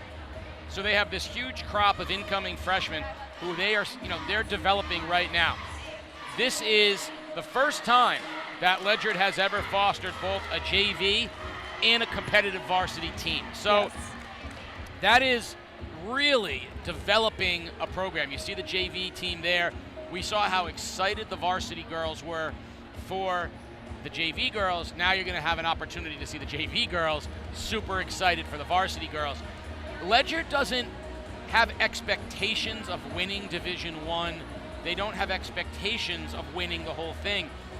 They have expectations of performing at the highest level they can. And that's important to note.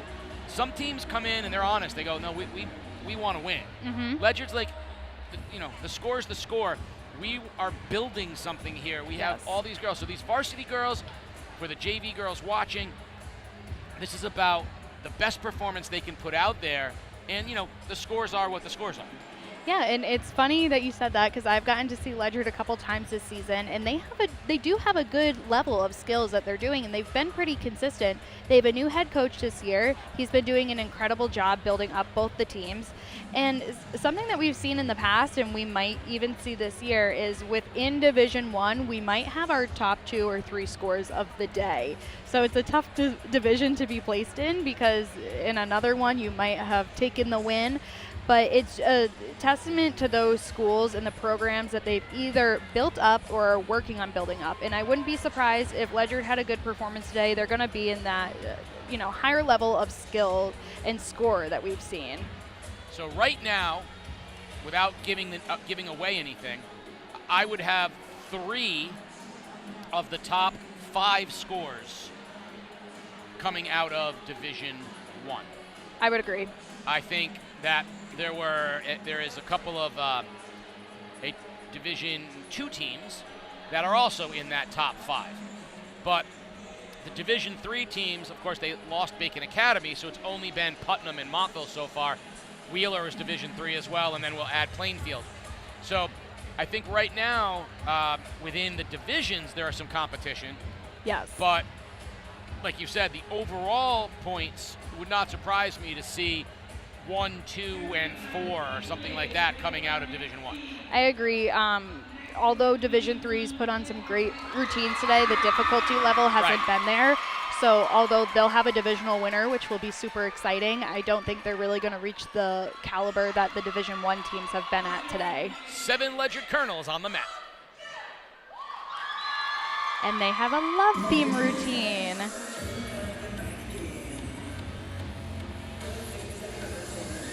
Nice round of handspring tuck to the corner and a single base in the upper corner. Good use of the mat so far. Handspring tucks from 2 of the 7 members on the mat. We're heading into our first stunt here. Fun entrance. Half turn switch up to lip. Nice hit to the top.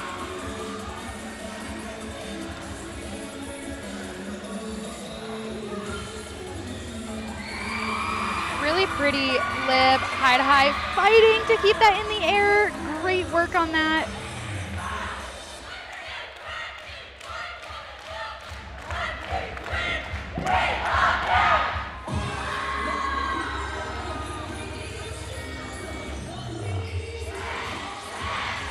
Cool visual there. A nice quad jump from the team.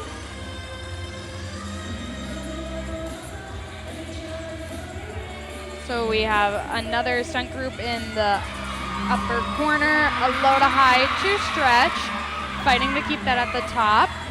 Seems like the same stunt group has stayed together for a lot of the routine, and they're doing a great job. Here we have some tumbling, round of handspring tuck, another round of handspring tuck.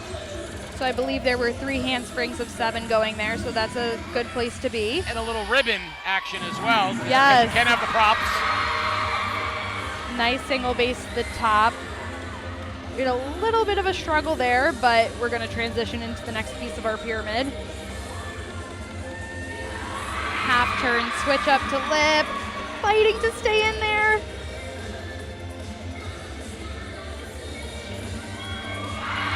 Low to high to stretch. Looks like we have a couple more skills to finish out our routine.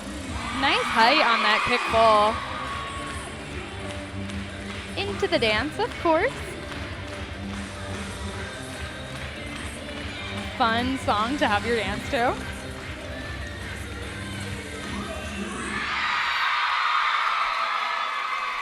Coach is happy. Kids are happy. Ledyard definitely had that difficulty that I thought they were going to. A lot of energy, a lot of difficulty. Nicole, you've got a couple of colonels with you. How they feeling? I'm definitely feeling the love. I don't know about you, Casey and Emily, but that was a wonderful routine. We saw a different caliber of skills from you guys this year. What did it take to get there?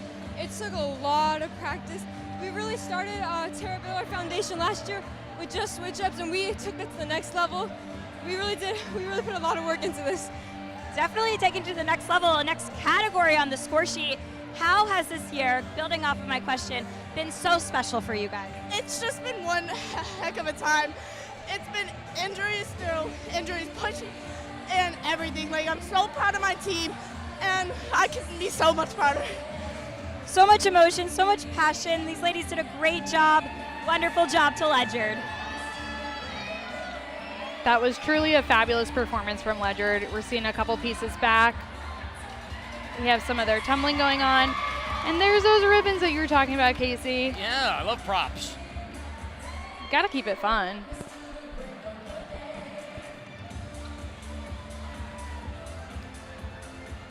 Overall, Ledyard, you know, what we talked about, not competing, not worried about where they're finishing, worrying about how they performed, and I think they did great. Up next, the home school, 7 consecutive, that's right, look back there, 2008, 2009, 2010, but then 18, 19, 20, 22, 23, 24, 25, the Waterford Lancers.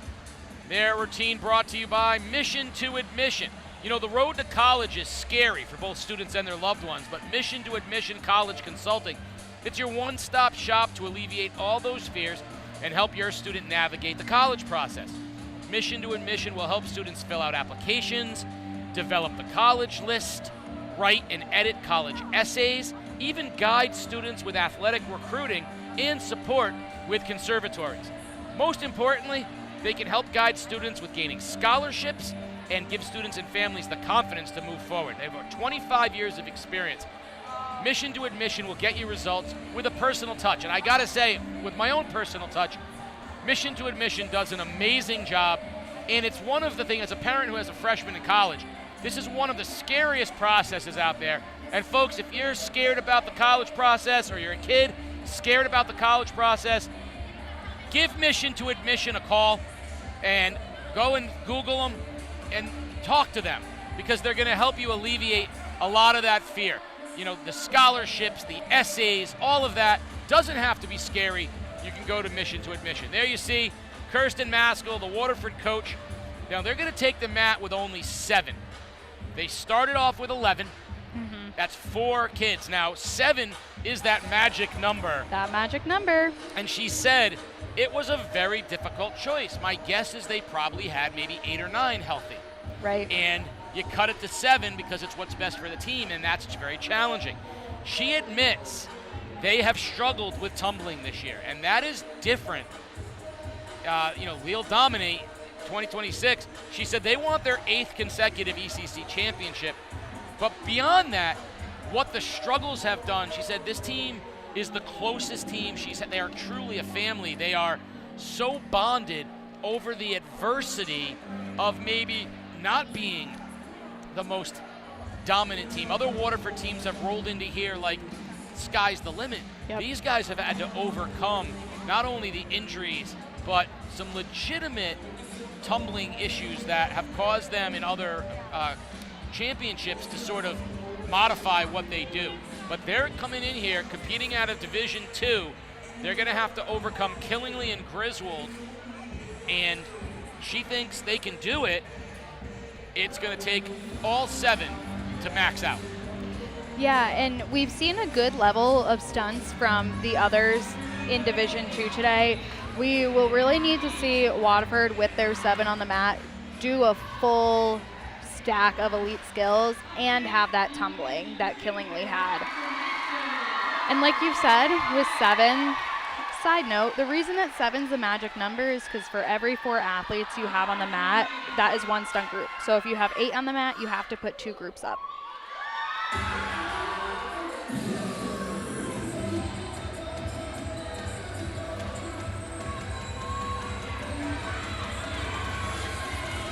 Two back handsprings and then 2 to layout for some standing tumbling to kick off the routine.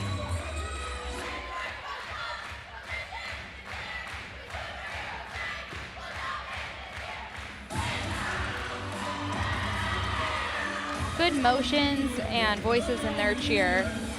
Here we head into the first stunt and we'll see how they're able to overcome the challenges that they've seen. Inversion to prep.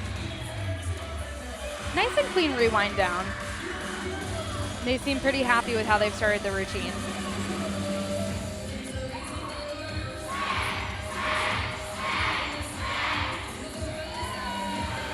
Four connected jumps. Extended heel stretch, arabesque, with a twist down to end the stunt. So it looks like Waterford's going for skills in the advanced range, which if they can execute, they're very competitive with where we're seeing the other teams in this division.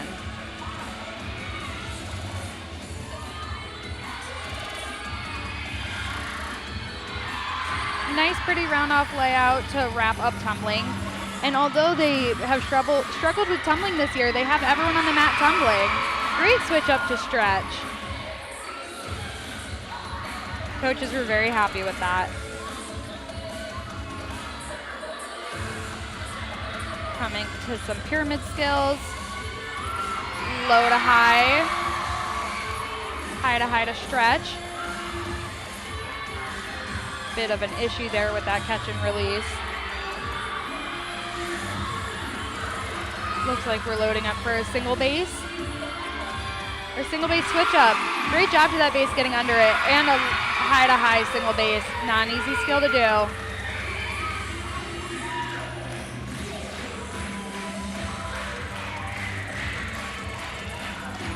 Great energy in the dance.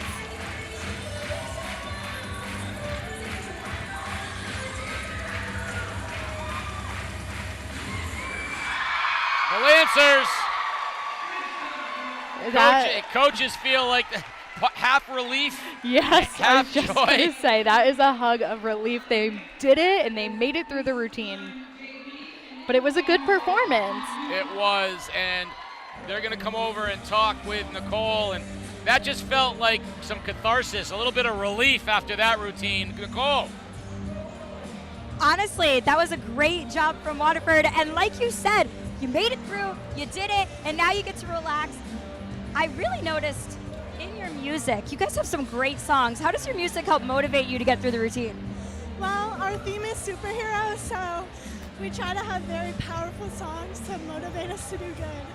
I definitely felt that power in the music, and I want to know, I know we've had a little bit of adversity this week. What made this routine so much more special after coming off of a week that threw challenges your way? This week we had a lot of girls that were out sick, and we weren't really to perform our full outs, but taking the mat, we knew from this whole competition season that we're this team and we're here to win, and we'll do whatever it takes. An absolutely wonderful job by Waterford, and they did whatever it took, and they did a wonderful job. Casey and Emily, we're almost done, and I can't believe it. I never wanted to end. No, that's accurate. Waterford really did a great job. Coach Masco was so happy at the end of that one, the sigh of relief. And I could see, because the tumbling we knew was the thing they were most concerned about. And once they got through that and got into some of their stunt work and they hit the stunts they were looking to hit, you could see, they knew that the best part was yet to come, and it really resonated.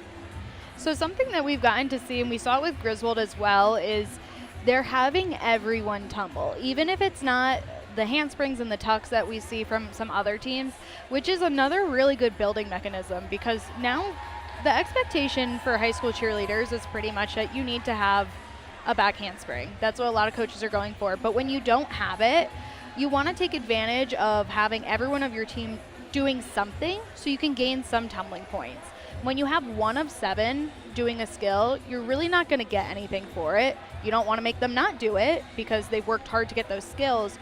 So a way to kind of counteract that is have the whole team do a skill that they can do so you can get some of those points in tumbling instead of relying on the 1 or 2 girls who might be able to do skills.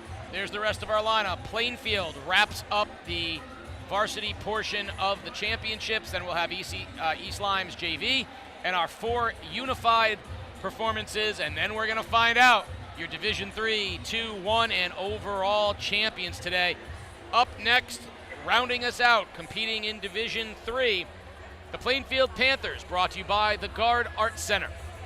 The Breeze Line Winter Cinema Series season passes are still available by visiting guardarts.org. So go check out the Guard Arts Center and all the wonderful performances you can see there. Speaking of wonderful performances, Plainfield gonna break out the rock and roll on tour theme. I'm told this thing's electrifying right out of the gate, and they're trying to bring the spirit of a live concert straight to the mat. So I love that. I love the themes that we have. I always love seeing how they make them come to life. Yes. And that's a good one. a live concert here. So can't go wrong with rock and roll. Plainfield, Division III is right now the most curious for me. Yes. Because we saw Putnam, Montville, and Wheeler.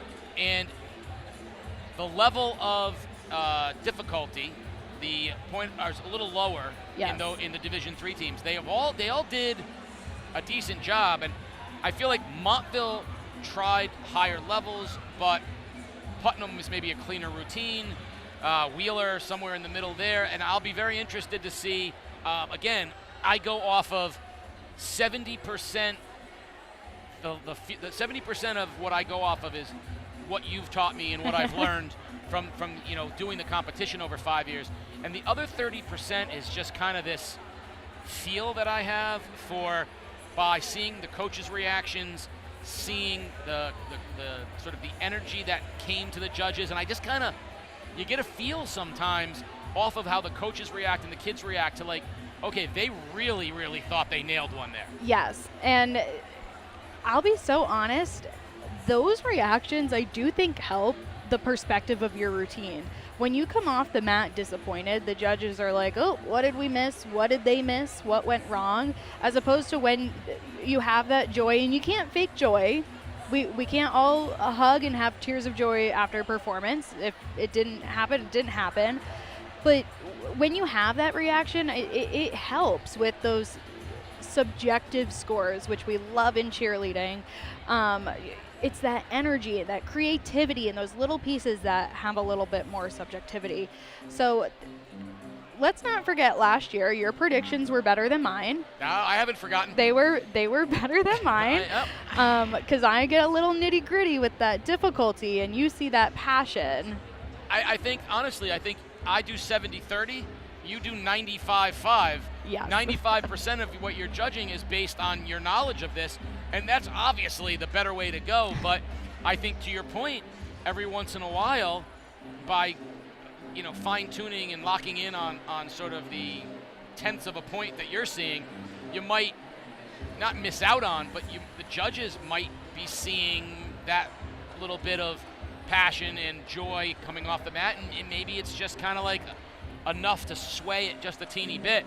Oh, totally. We get, as coaches, we can't help ourselves. We get a little bit starry-eyed looking at high skills, and you kind of overlook how they're executed on occasion, and we've seen some fabulous execution today, and it was a talking point of mine that I haven't really gotten to, because NFA and East Lyme had two of the most difficult routines we've seen today, but they executed them really well too. Yeah. Where we've seen ourselves in years past was you have a really, really jam-packed routine that is executed poorly, in probably not nice terms, and then you have a routine that's a little bit easier that they nail, and it's sharp and it's clean and you can see everything really well, and that's where you struggle with the score sheets of usually that team with higher difficulty is going to come out on top because it's easier to grab those points, but you never know. Well, it's interesting that you say that, because that's what I've noticed, right? So you see the point accumulation for a team that might, say, be able to rack up 85 points, and they get to 75 because they hit a lot. Mm-hmm. And another team that maxes out at 75, but it was flawless. Yes. And they're at the same number. The fan watching at home thinks that the flawless team won because it was flawless. They're not seeing the degree of difficulty of the attempts that the other team was making. That's something you taught me. I do think, though, flawless routines resonate and get you that little bit of extra with the judges just because of how clean everything is. For sure. And that's where I'm going to be completely baffled by NFA and East Lyme, because they both look pretty clean to me. They did. It's going to be a really tough call between those two. But, yeah, you never know, and you don't want to forget about execution. Here come the Panthers with their rock and roll theme.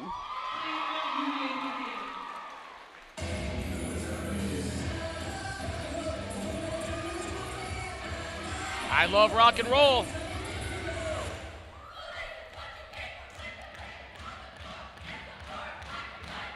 And as we've seen many times today, we have 7 on the mat.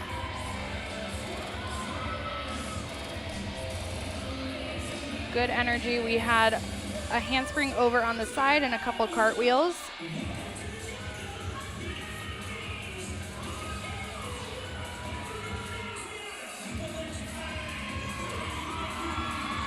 Single base up to Lib, and a couple of handsprings coming to the corner. Good use of the mat.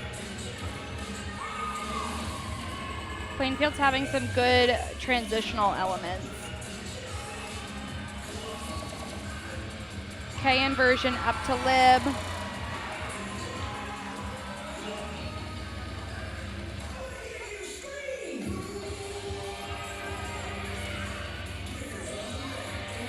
Coming into a basket toss. Single twisting, good height on that. Here come jumps. 3 jumps instead of 4, but they were very well executed.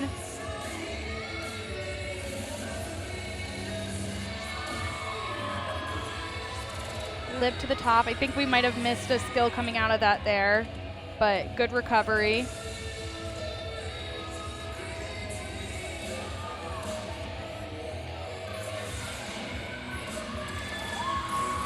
Some more tumbling. We saw 3 back handsprings and 1 back handspring through the tuck, so good tumbling from the 7 on the mat.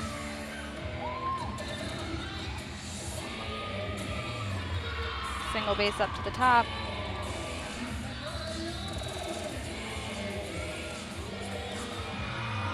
Good fight to the top to get that K inversion up.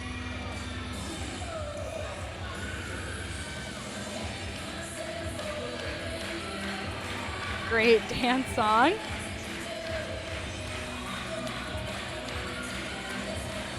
Got the crowd into it. Fun performance to wrap up our varsity competitors for today. As Plainfield comes off the mat, East Lyme's JV will perform, and then we'll have our 4 unified events. But Nicole, you've got our final competitors, Plainfield, little Panther Pride. Awesome job, Plainfield. I know it's not easy going last. Can you tell me what it was like to just close out ECCs? It was a really good opportunity for us to go last because we can just bring so much energy to the mat after everybody else going. So it's like a routine to remember. Absolutely, it is a routine to remember. Speaking of, I'm going to ask you a teacher question here. I am a teacher. What is your favorite part of your routine and why? I think our dance, because we really hit it. We give all the energy that we can, even though it's the last part of our routine. Some great evidence right there. One more question. One word to describe what this routine just felt like to you. Really just powerful. It all comes together and flows when we get it and hit. I love that word, powerful. They did just end on a super powerful note. Great job, Plainfield. What a great competition today.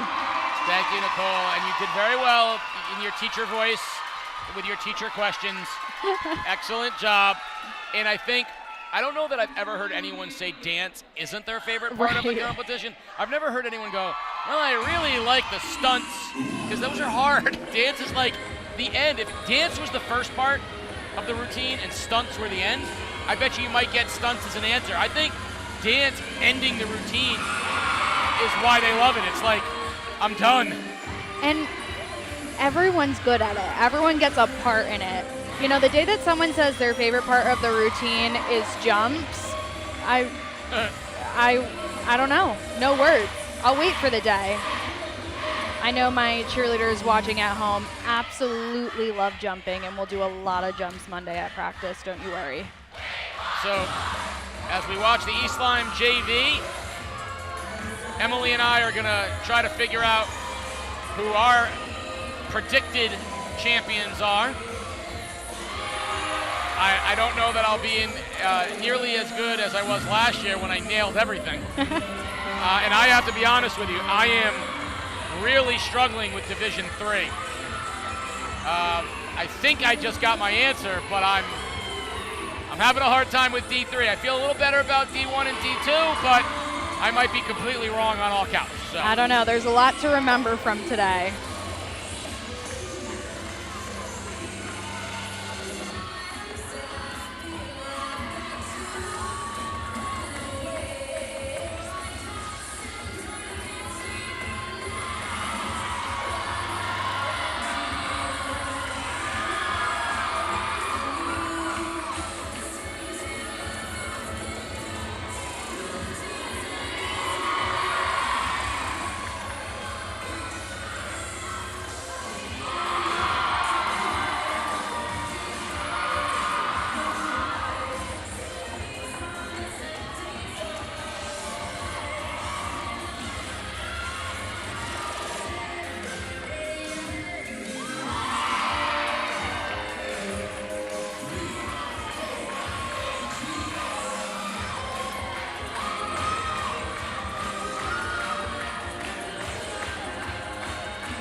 Lyme JV, outstanding job.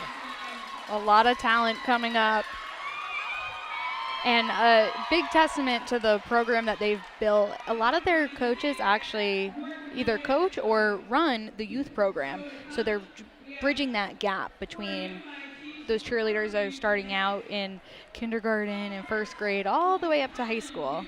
The Putnam Unified routine is brought to you by Satti's Family Trees, specializing in all those special tree removals. Anything you need at Satti's Family Trees. Now, Putnam cheer is going to be all about Jasmine. She loves to be the center of attention, so they said, you know what? Let's make our routine centered around Jasmine, their unified performer.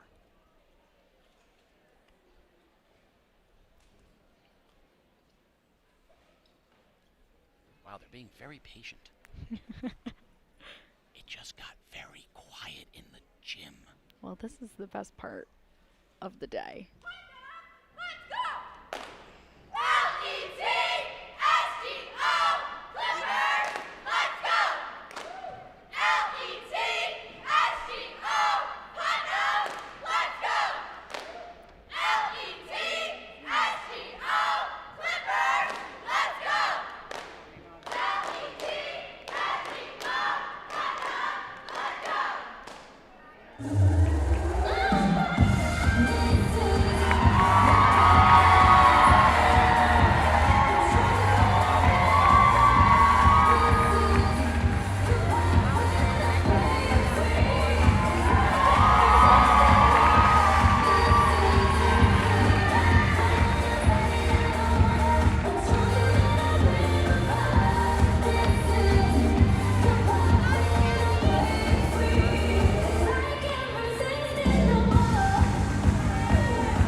Team, always a favorite here at the ECC Cheerleading Championships. Great job by Putnam.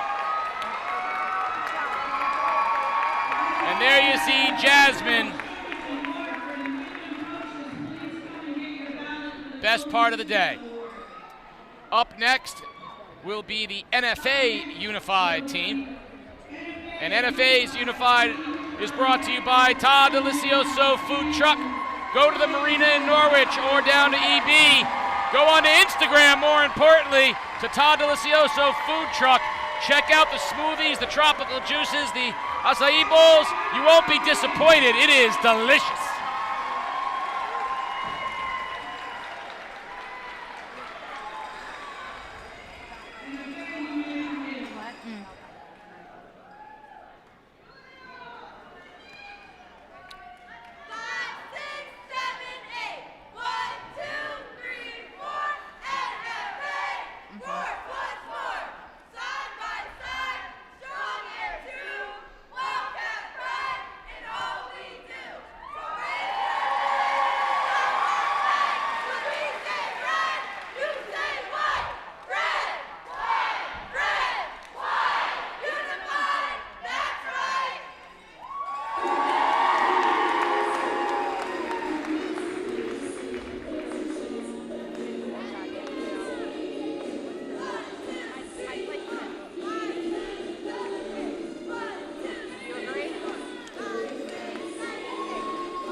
unified cheer.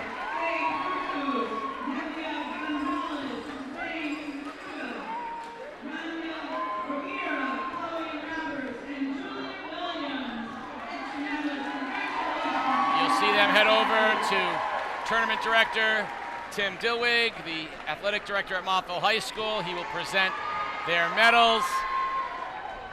A big unified cheerleading team. NFA always. Chris Staley, good friend of mine. Chris Giusti, who is now the athletic director, but big time special ed director in the unified sports at NFA, always top notch. Next Sunday, a week from tomorrow, I will be joining the NFA kids for the Penguin Plunge. I did it last year. I will do it again this year. We will be doing unified basketball next week, in March rather. Love the unified sports, and NFA has been a leader nationally in unified sports. Always great to see the kids with the smiles on their faces performing here after the ECC varsity cheer goes the unified cheer, and it's always a fan favorite. Windham will be up next, and their routine is brought to you by Satti's Family Trees. Today's the end of the nomination phase for the Best of the Best Reader's Choice Awards for the day. If you go to theday.com/best of, you can still nominate Satti's Family Trees in the tree service category, and I would highly recommend that, as Satti's Family Trees, not only a great supporter of game day and of athletics in Eastern Connecticut, but a great small business run by a former athlete and coach, CJ Satti. So Windham will be up next.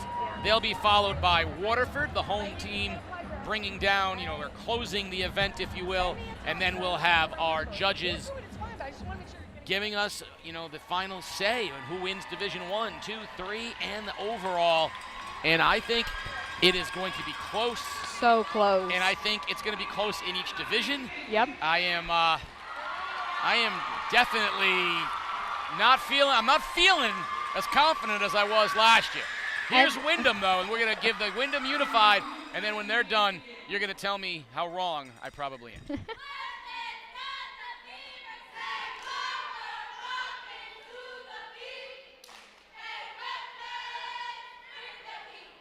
Remember, La Familia.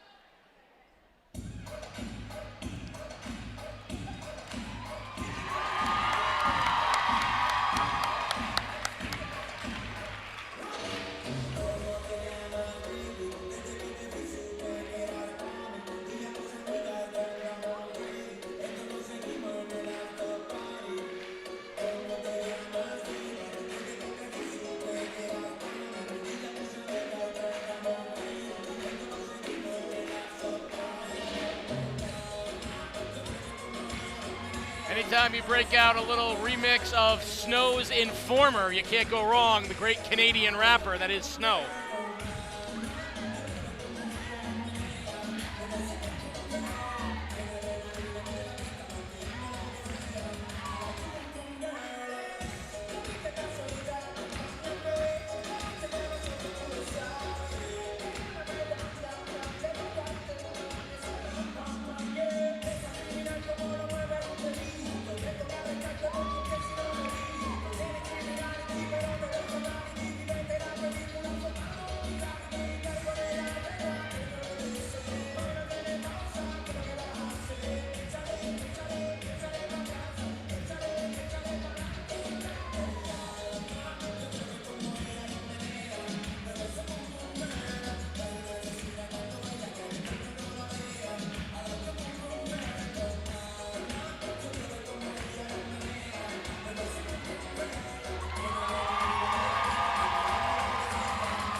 Unified cheer program. Beautiful job.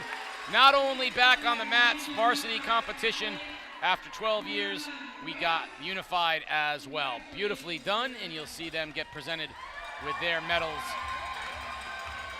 Such a feel-good part of the day. Casey, I think you would love my team's unified routine. We're doing it to Soda Pop this year. I love it. And it gets everyone dancing. It's so fun. I'm a huge fan of the unified sports in general. I love unified cheer. And I mean, how do you not get into it? Waterford's cheer routine for the unified coming up next, and it's brought to you by Mission to Admission College Consulting. One-stop shop to alleviate all the fears that you and your students have navigating the college process. Here comes Waterford Unified Cheer. You know, we should have Nicole come over and break our ties. I mean, why is she exempt from giving us her opinions? You know what? Good point. Because we have a couple tiebreakers that we need. We do. In our imaginary judging That's score right. sheet. That mean nothing at all.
Okay, you know what? Perfect timing.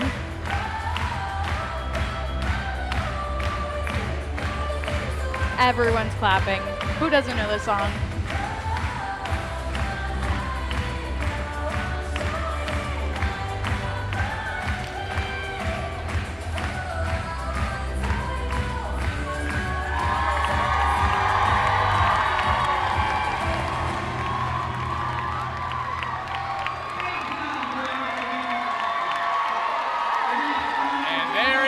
Waterford Unified team, the final competition, or the final competitors in today's competition.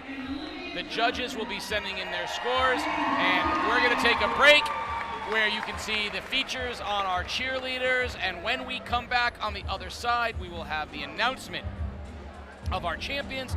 We'll have the interview with the overall coach with Nicole, and the special presentation of the necklaces courtesy of Anclada. We'll see, we'll surprise. We'll be right back at the ECC Cheerleading Championships. This Game Day Player Spotlight, powered by Joshua's Worldwide. I joined cheer when I was in 4th grade because a girl in my Girl Scout troop told me I should join it. And ever since then, it's been a very big part of my life, and I've been cheering ever since then. I was skiing and someone turned out in front of me, and I tried to avoid them, and then I turned weird. When it happened, it was in the off season, and I remember my sister Jordan, who's captain, she called me and was like, "Julia just tore her ACL skiing," and I remember being like, "No, not Julia." She is such a huge asset to this team. The first thing is that I went to the doctor to see what I did, and I asked him. The first thing I asked him actually was, "Will I be able to cheer again?" Because I was really nervous that I wasn't going to be able to, and he at first was like, "No," and I actually was gonna shut down. I was I couldn't imagine not being able to cheer anymore. Once I knew she was getting that surgery right away, I was like, Julia will be back here the second she can come back, and that is exactly what happened. I started physical therapy the day after my surgery because they wanted me to get moving as soon as possible, because to replace my ACL, I had part of my quad tendon replace it. I had to kind of relearn how to walk a little bit and move my leg on its own. she just doesn't ever stop. Like, she goes nonstop the whole time. And I remember her being injured. She would come in. She was at every single cheer comp, every single practice. She had a whole like brace on her leg, and she was sitting there working jump stretches with her other leg. She was sitting in front of the mat doing the motion. She knew so much of this routine and being injured. She was their biggest cheerleader, but also trying to strengthen herself as a cheerleader, which I just think speaks volumes about her as an athlete. I did come to practice every day to watch them because I wanted to know what was going on just in case I could come back. So I came and watched practice every single day. And then I got cleared like midway through January, which was sooner than I thought because I had been working really hard at physical therapy. And the day after I got cleared, another girl on my team got injured and they put me in the routine and I had to learn a new position that same night. And then the next day I went in and we won first place, and that was really, really rewarding, I think. She's a very humble athlete. You can tell Julia she is doing amazing, and she'll come back with, oh, well, I could do this better, or I could work on this, or all of those things. She's always wanting more, and I think that she doesn't understand as an athlete, like, that's a huge injury. Tearing your ACL, I mean, she was out for a good amount of time, and she came back and acted like it was, you would have never known. Since 1995, we've been revolutionizing transportation with our commitment to exceptional customer service. From sedans to 57 passenger motor coaches, our fleet of over 35 vehicles servicing diverse needs, including weddings, corporate events, group transportation, and much, much more.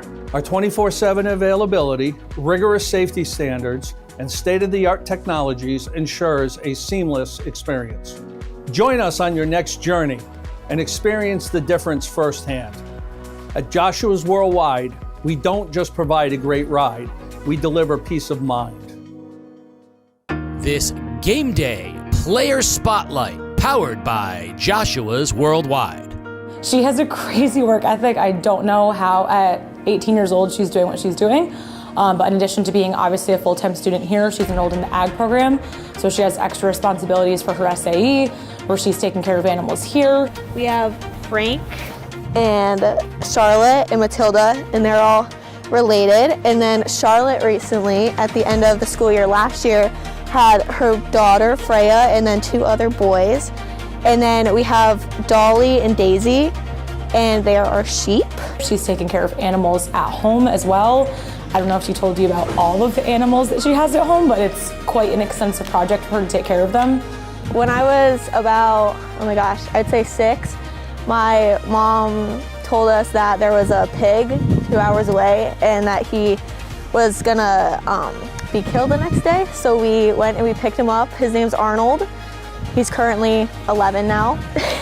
I've also had 2 goats. I currently have 13 ducks at my house, and 3 years ago I had Fall, Kenzie Shunk, Bacon Academy. So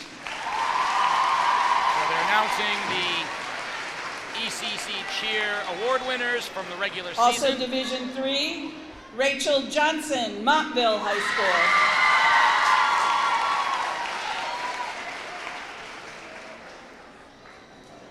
Division III, Emily Taverny, Plainfield High School, and I apologize for mispronouncing your name. Also Division III, Alyssa Daniels, Putnam High School.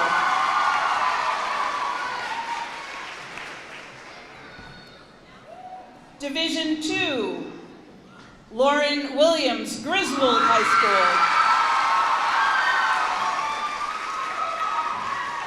Also Division II, Lacey Green, Killingly High School.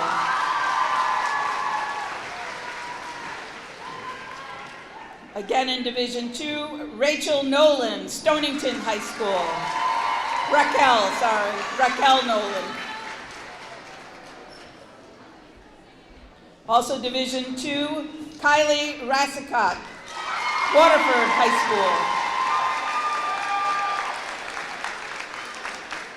And in Division II, Kybri Barron, Windham High School.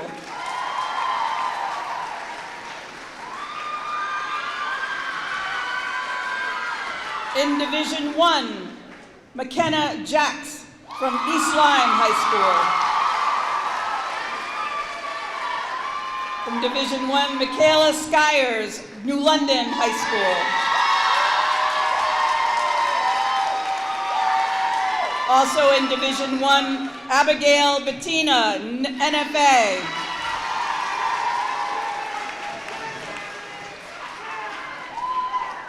And in Division 1, Madison Hennessy, Ledyard High School.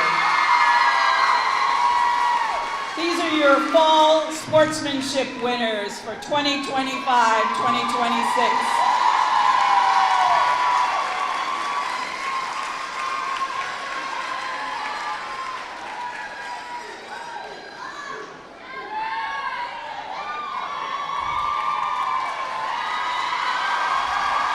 And now for the winter season, in Division 3, Charlotte Smith from Bacon Academy.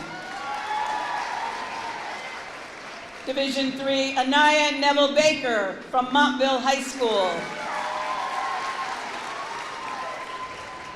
Also Division 3, Aubrey Lonsberry, Plainfield High School. Also Division 3, Taylor Thomas, Putnam High School. And in Division 3, Atalia Kennedy, Wheeler High School.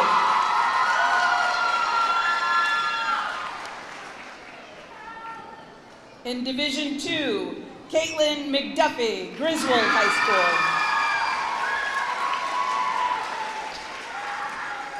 School. Division 2, Hadassah Chawaya, Killingly High School. Division 2, Kylie Jameson, Stonington High School. Division 2, Alexandra Kaba, Waterford High School.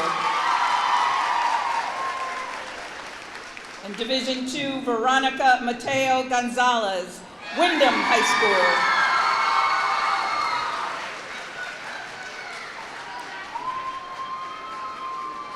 In Division 1, Jordan Bogue, East Lyme High School.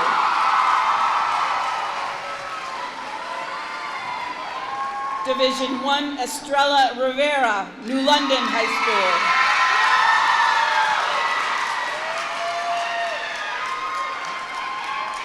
School. Division 1, Avery Toomey, NFA. And Division 1, Dana Vera Cox, Ledyard High School. Congratulations to all the winter sportsmanship winners.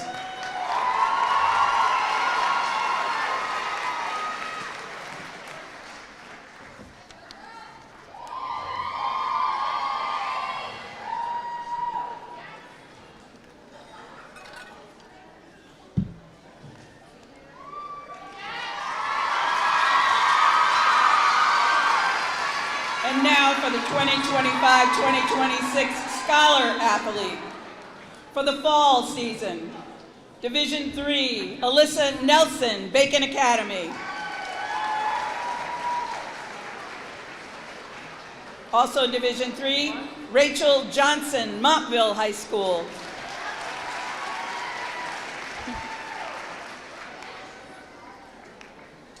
Division 3, Tatiana Garish, Plainfield High School.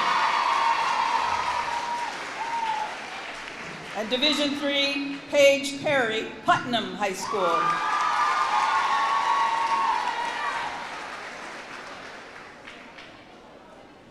For Division 2, Siriana Banker, Griswold High School. Division 2, Sophia Tomani, Killingly High School.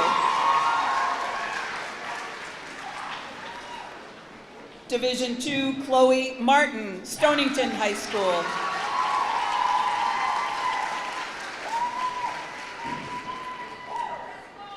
Division 2, Taylor Griswold, Waterford High School.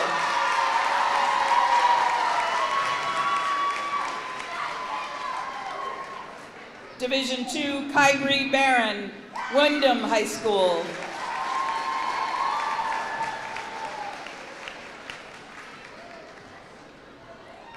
For Division 1, Julia Piper, East Lyme High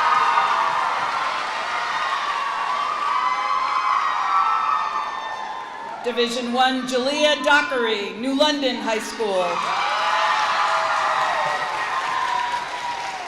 Division 1, Gerardo Moreno, Nanafe. And Division 1, Joyce Lynn, Ledyard High School. These are your fall scholar athletes.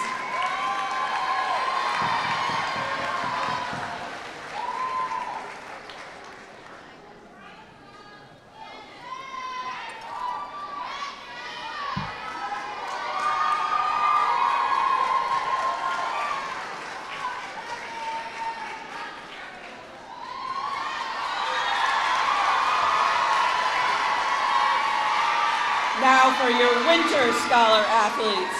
In Division 3, Connie Lynn, Bacon Academy.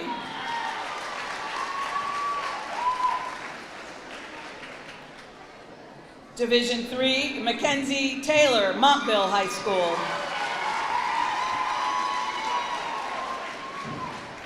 Division 3, Danica Hansen, Plainfield High School. Division 3, Christina Blanchard, Putnam High School.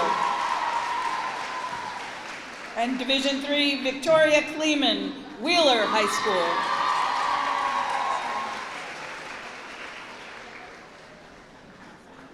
For Division 2, Siriana Banker, Griswold High School. Division 2, Hayden Miller, Killingly High School.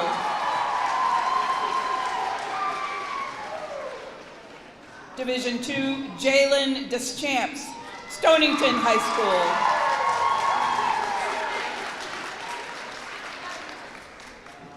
Division 2, Jenna Dunkerley, Waterford High School. Division 2, Coralise LeBron Gonzalez, Windham High School.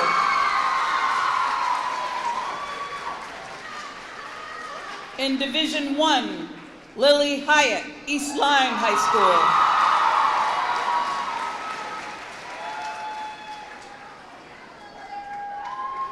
Division 1, Callie Hines, New London High School.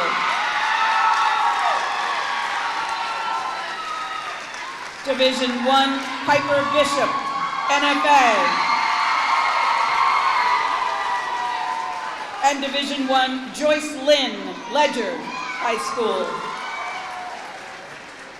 These are your 2025-26 scholar athletes for the winter season.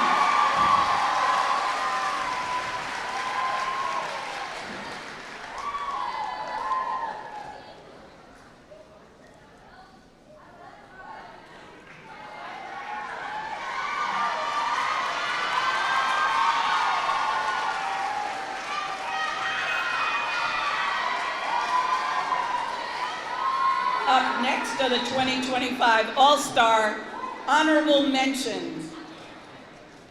For Division 3, Danica Hansen, Plainfield High School. In Division 3, Charlotte Smith, Bacon Academy. In Division 2, Lanya Holman, Griswold High School.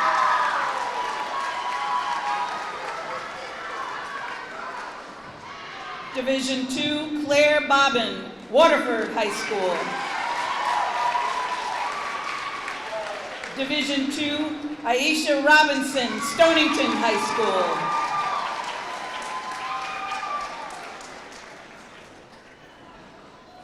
In Division 1, McKenna Jacks, East Lyme High School. Division 1, Madison Hennessy, Ledyard High School. In Division 1, Lania Alvarez Flores, NFA.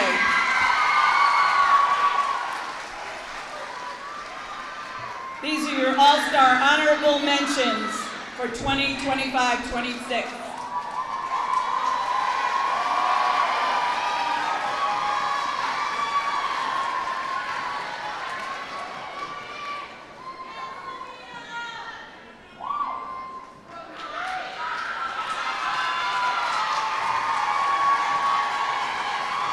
And now for our All-Stars for 2025-26 in Division 3.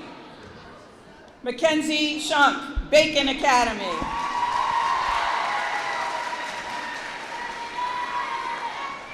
Division 3, Zoe Conway, Wheeler High School.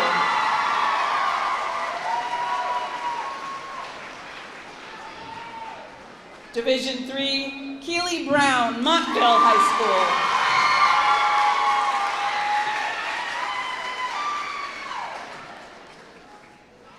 And in Division 3, Ariana Punzelen, Montville High School.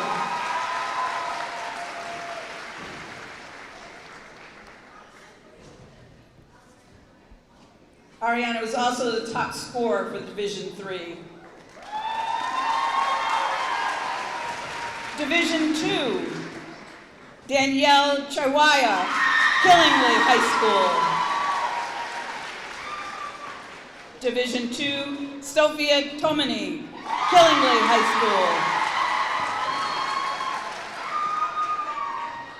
School. Division 2, Zoe Edwards, Killingly High School. Division 2, Isabella Jolly, Killingly High School.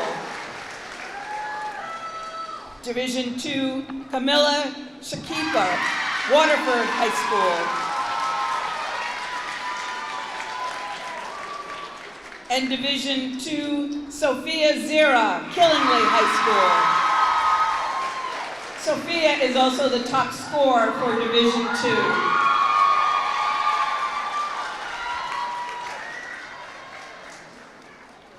Now for Division 1, Reese Perkins, East Lyme High School.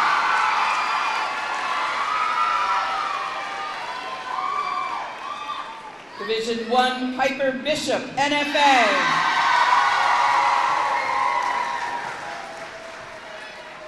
Division 1, Lily Hyatt, East Lyme High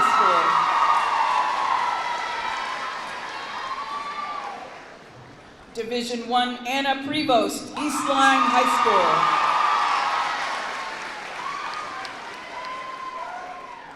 Division 1, Logan Perry, NFA.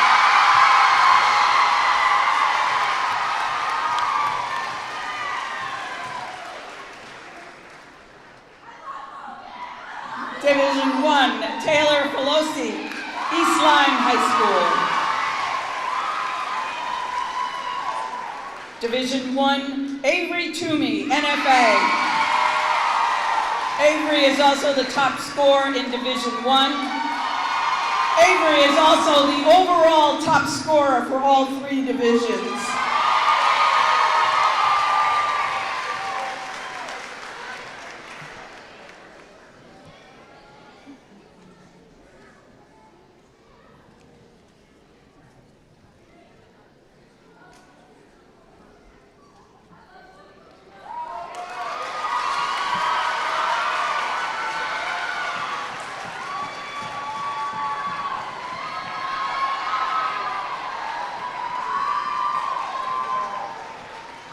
And now we'd like to give out the Colby Souza Award. I have a statement I read. It's a long one, so. Colby Souza had a talent for many sports, but a passion for one, cheerleading. Colby was 21-year-old, lifelong Waterford resident. She began cheering as a mascot for the Waterford Tigers and continued throughout high school. She was still involved in cheerleading as a coach when she was killed in an automobile accident on April 1st, 2005. Although Colby was an excellent all-around athlete, achieving multiple awards in field hockey and softball, cheerleading remained her love. Colby was passionate about cheerleading and the fact that cheerleading is a sport and cheerleaders are athletes. Her determination and dedication made Waterford cheerleading what it is today, respected and competitive. If you had the pleasure of watching Colby cheer, then you are lucky. If you didn't, then you missed something special. Colby is a perfect role model for young cheerleaders. She has a love for her sport that showed every time she took the floor for competition. She was a fierce competitor in the gym and an unfailing, dependable friend for life.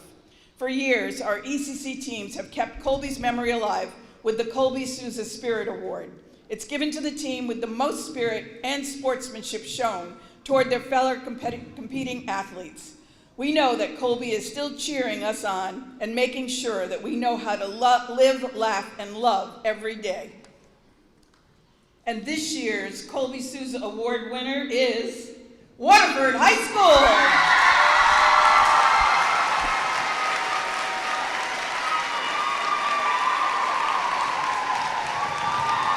Congratulations, Waterford.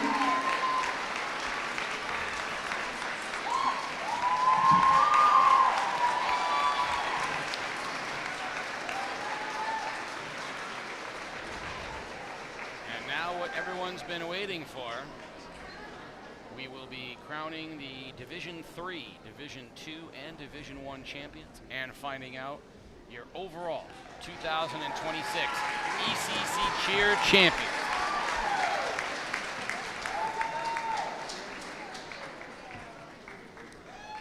And now for the main event everyone wants to hear. The final results for the 2026 ECC Cheerleading Tournament. I'm going to announce Division III first. Second runner-up in Division III is Putnam High School.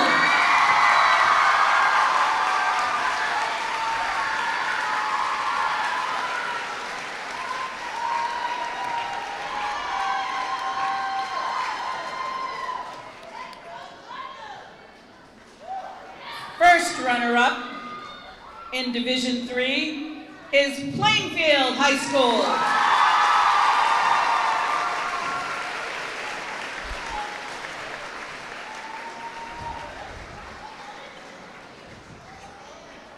And your 2026 ECC Division III champions, Wheeler High School.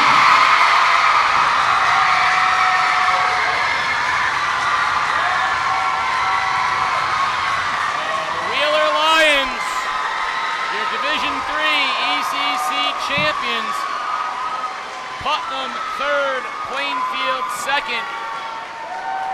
Congratulations, Wheeler High School. Great job.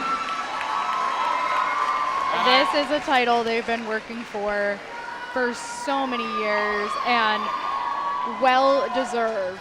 We both had it wrong. We did. I'm not going to say who we had, but we both had it wrong. But we said in all three divisions, incredibly close. When the final scores come out, I bet you're going to see they were really very, very close to one another. Wheeler, well-deserved. Congratulations to the Lions. Incredible work.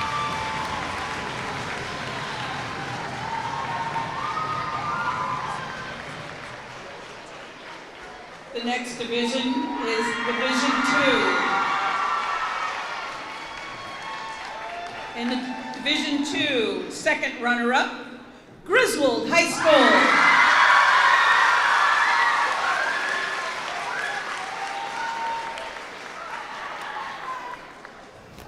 First runner-up in Division II, Waterford High School.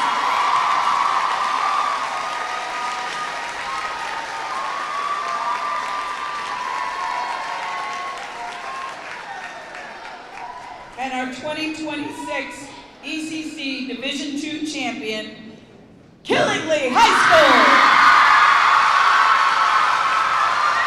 Another team that has worked so hard the past few years, and they finally did it. Congratulations. Killingly, the Trailblazers. Waterford in second, Griswold in third. And if you wondered, all you needed to know was when they announced the All-Stars, and the first team was 5 Killingly cheerleaders on it. Congratulations, Killingly. Great job today. That's when we knew. No two schools could be farther from each other than Wheeler and Killingly. So we're going to have the Division I school, no matter where they're located, is going to be somewhere in the middle. And that is the one we are all waiting for. I think we agree that whoever wins Division I will also win the overall though killingly. We said coming in that they had expectations of winning D2, and they did. And this is the one that we were struggling on a little bit. And now for Division 1, second runner-up in Division 1, Ledyard High School. All right, is it East Lyme? Is it NFA? First runner-up in Division 1, NFA. And the East Lyme Vikings are waiting for the announcement, but they can feel it. And the 2026 ECC Division 1 champion, East Lyme High School. You heard it here first on game day. East Lyme is back on top in Division 1. East Lyme, Killingly and Wheeler, your division champions. And now, the coveted overall ECC champions will be announced. Will it be Division 1 East Lyme? Before I announce the overall winner, a reminder to the coaches they can pick up their score sheets on the table here. Congratulations, East Lyme High School. Great job.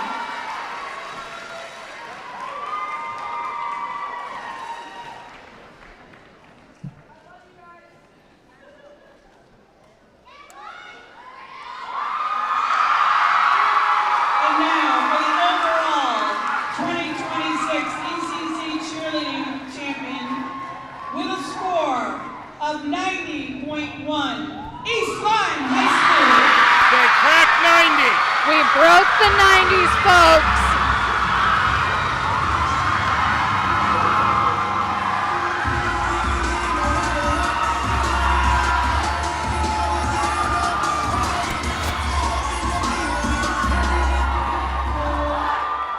Congratulations to East Lyme.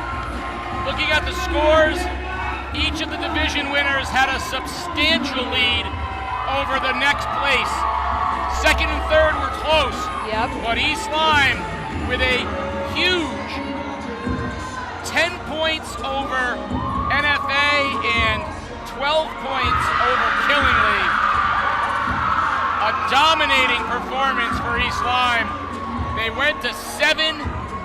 They learned the routine a week ago, and they are your ECC champions.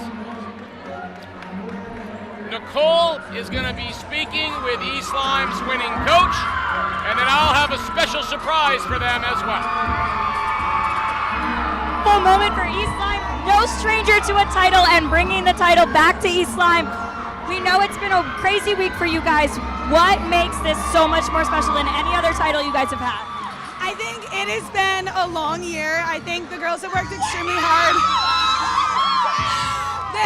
It's been a really long week, and obviously, I love a big team. We've had so many injuries, and honestly, every single girl in our program is a part of this win, and they've worked so hard. So deserving, truly an incredible routine. What are the next steps getting prepared for the end of the season? Reps and reps and reps, and we're going to states. So. Yes, they are. Queen of reps.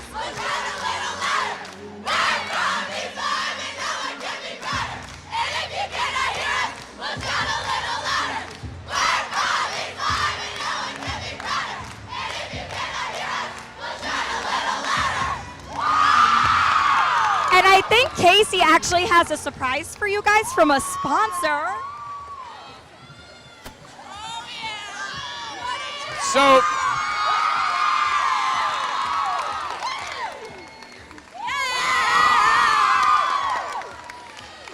So this year we have a special surprise, a company out of Arizona, Onclada, and I'm going to give cards out to everybody. They have donated to the coaches of East Lyme the winning championship. These engraved necklaces, says coach on it.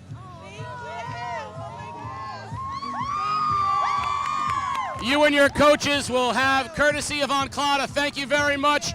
Anybody interested in learning about their specialized and engraved jewelry, reach out to Game Day, reach out to East Lyme. They'll have the information. But as we send it out of here at the 2026 ECC Cheerleading Championships, adversity, no problem. Injuries, no problem. Learn a routine yesterday, no problem. East Lyme, your overall 2026 cheerleading champions. Let's hear it.